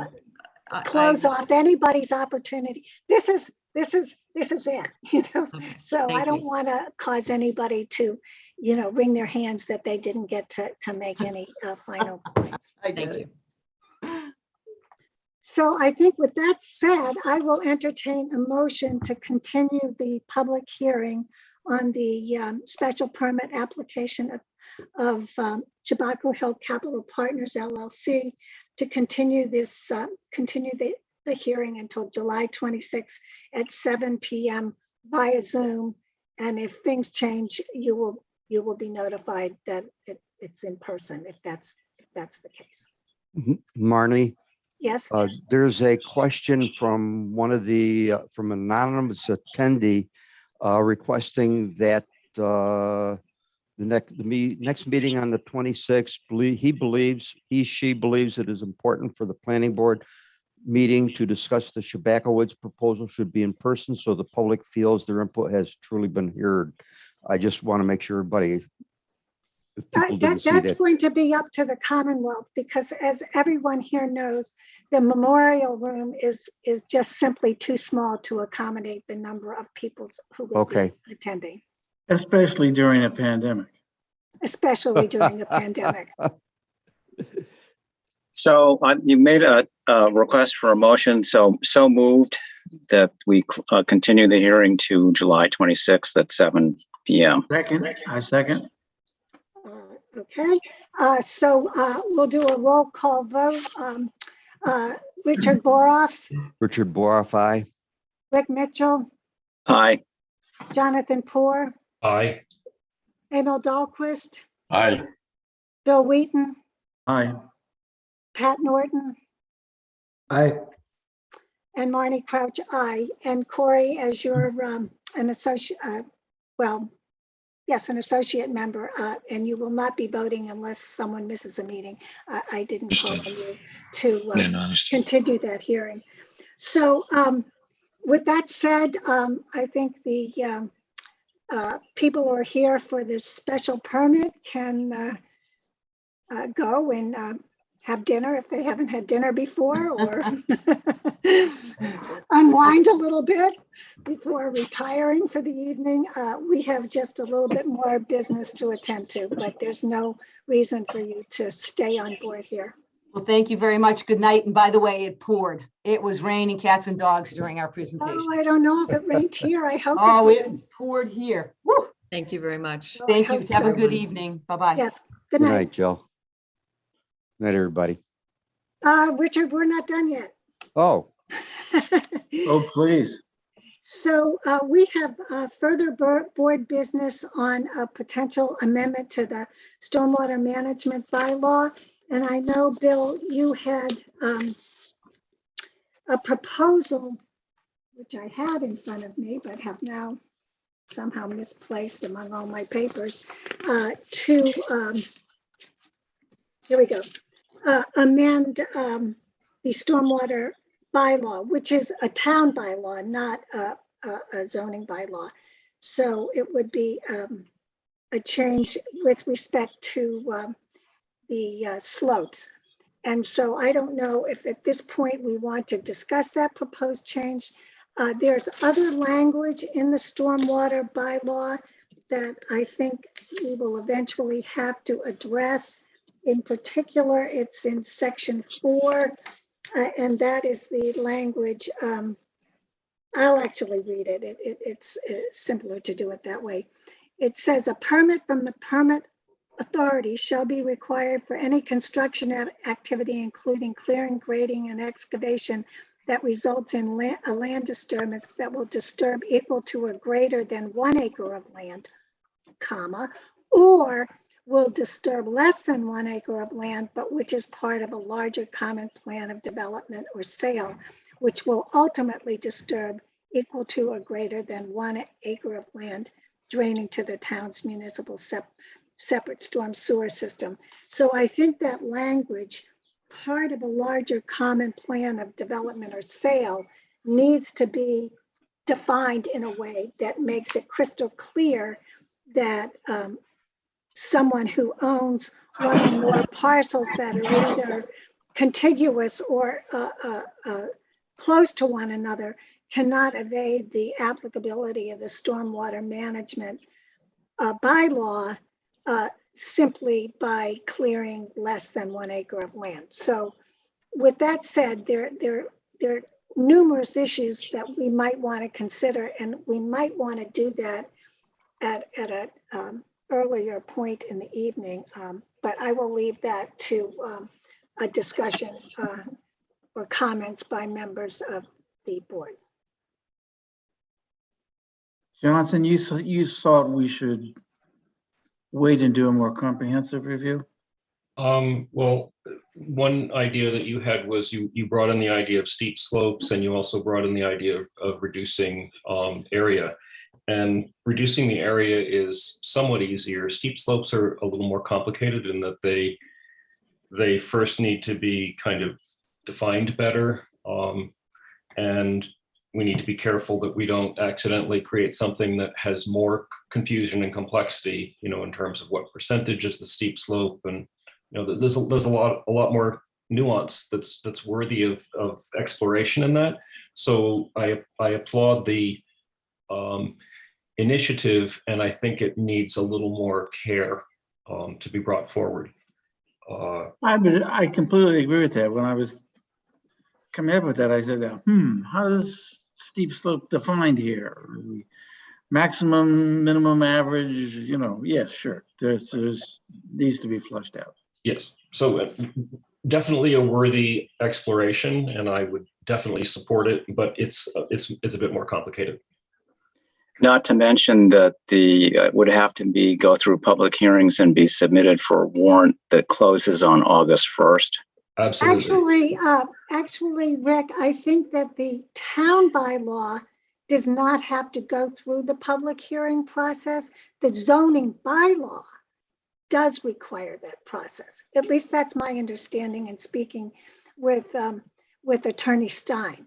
So there is a little more flexibility with respect to amending the town bylaw. But that said, I think that it would still be eminently worthwhile to discuss this in depth, have the public informed that the planning board is considering such a change. And even if we didn't have to have public hearings, it wouldn't be ill-advised to take that route.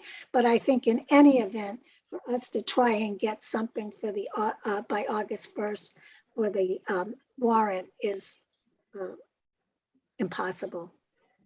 It seems like lower hanging fruit might be the confusion over the other stormwater regulation about the, I don't have the wording in front of me, but Marnie, you had mentioned it about the combination sales, you know, of multiple properties sold in combination. I don't have the right wording, but that. Right. Whatever we did though, so it's July 12th, we would have to undertake that at our next meeting, right, to do that.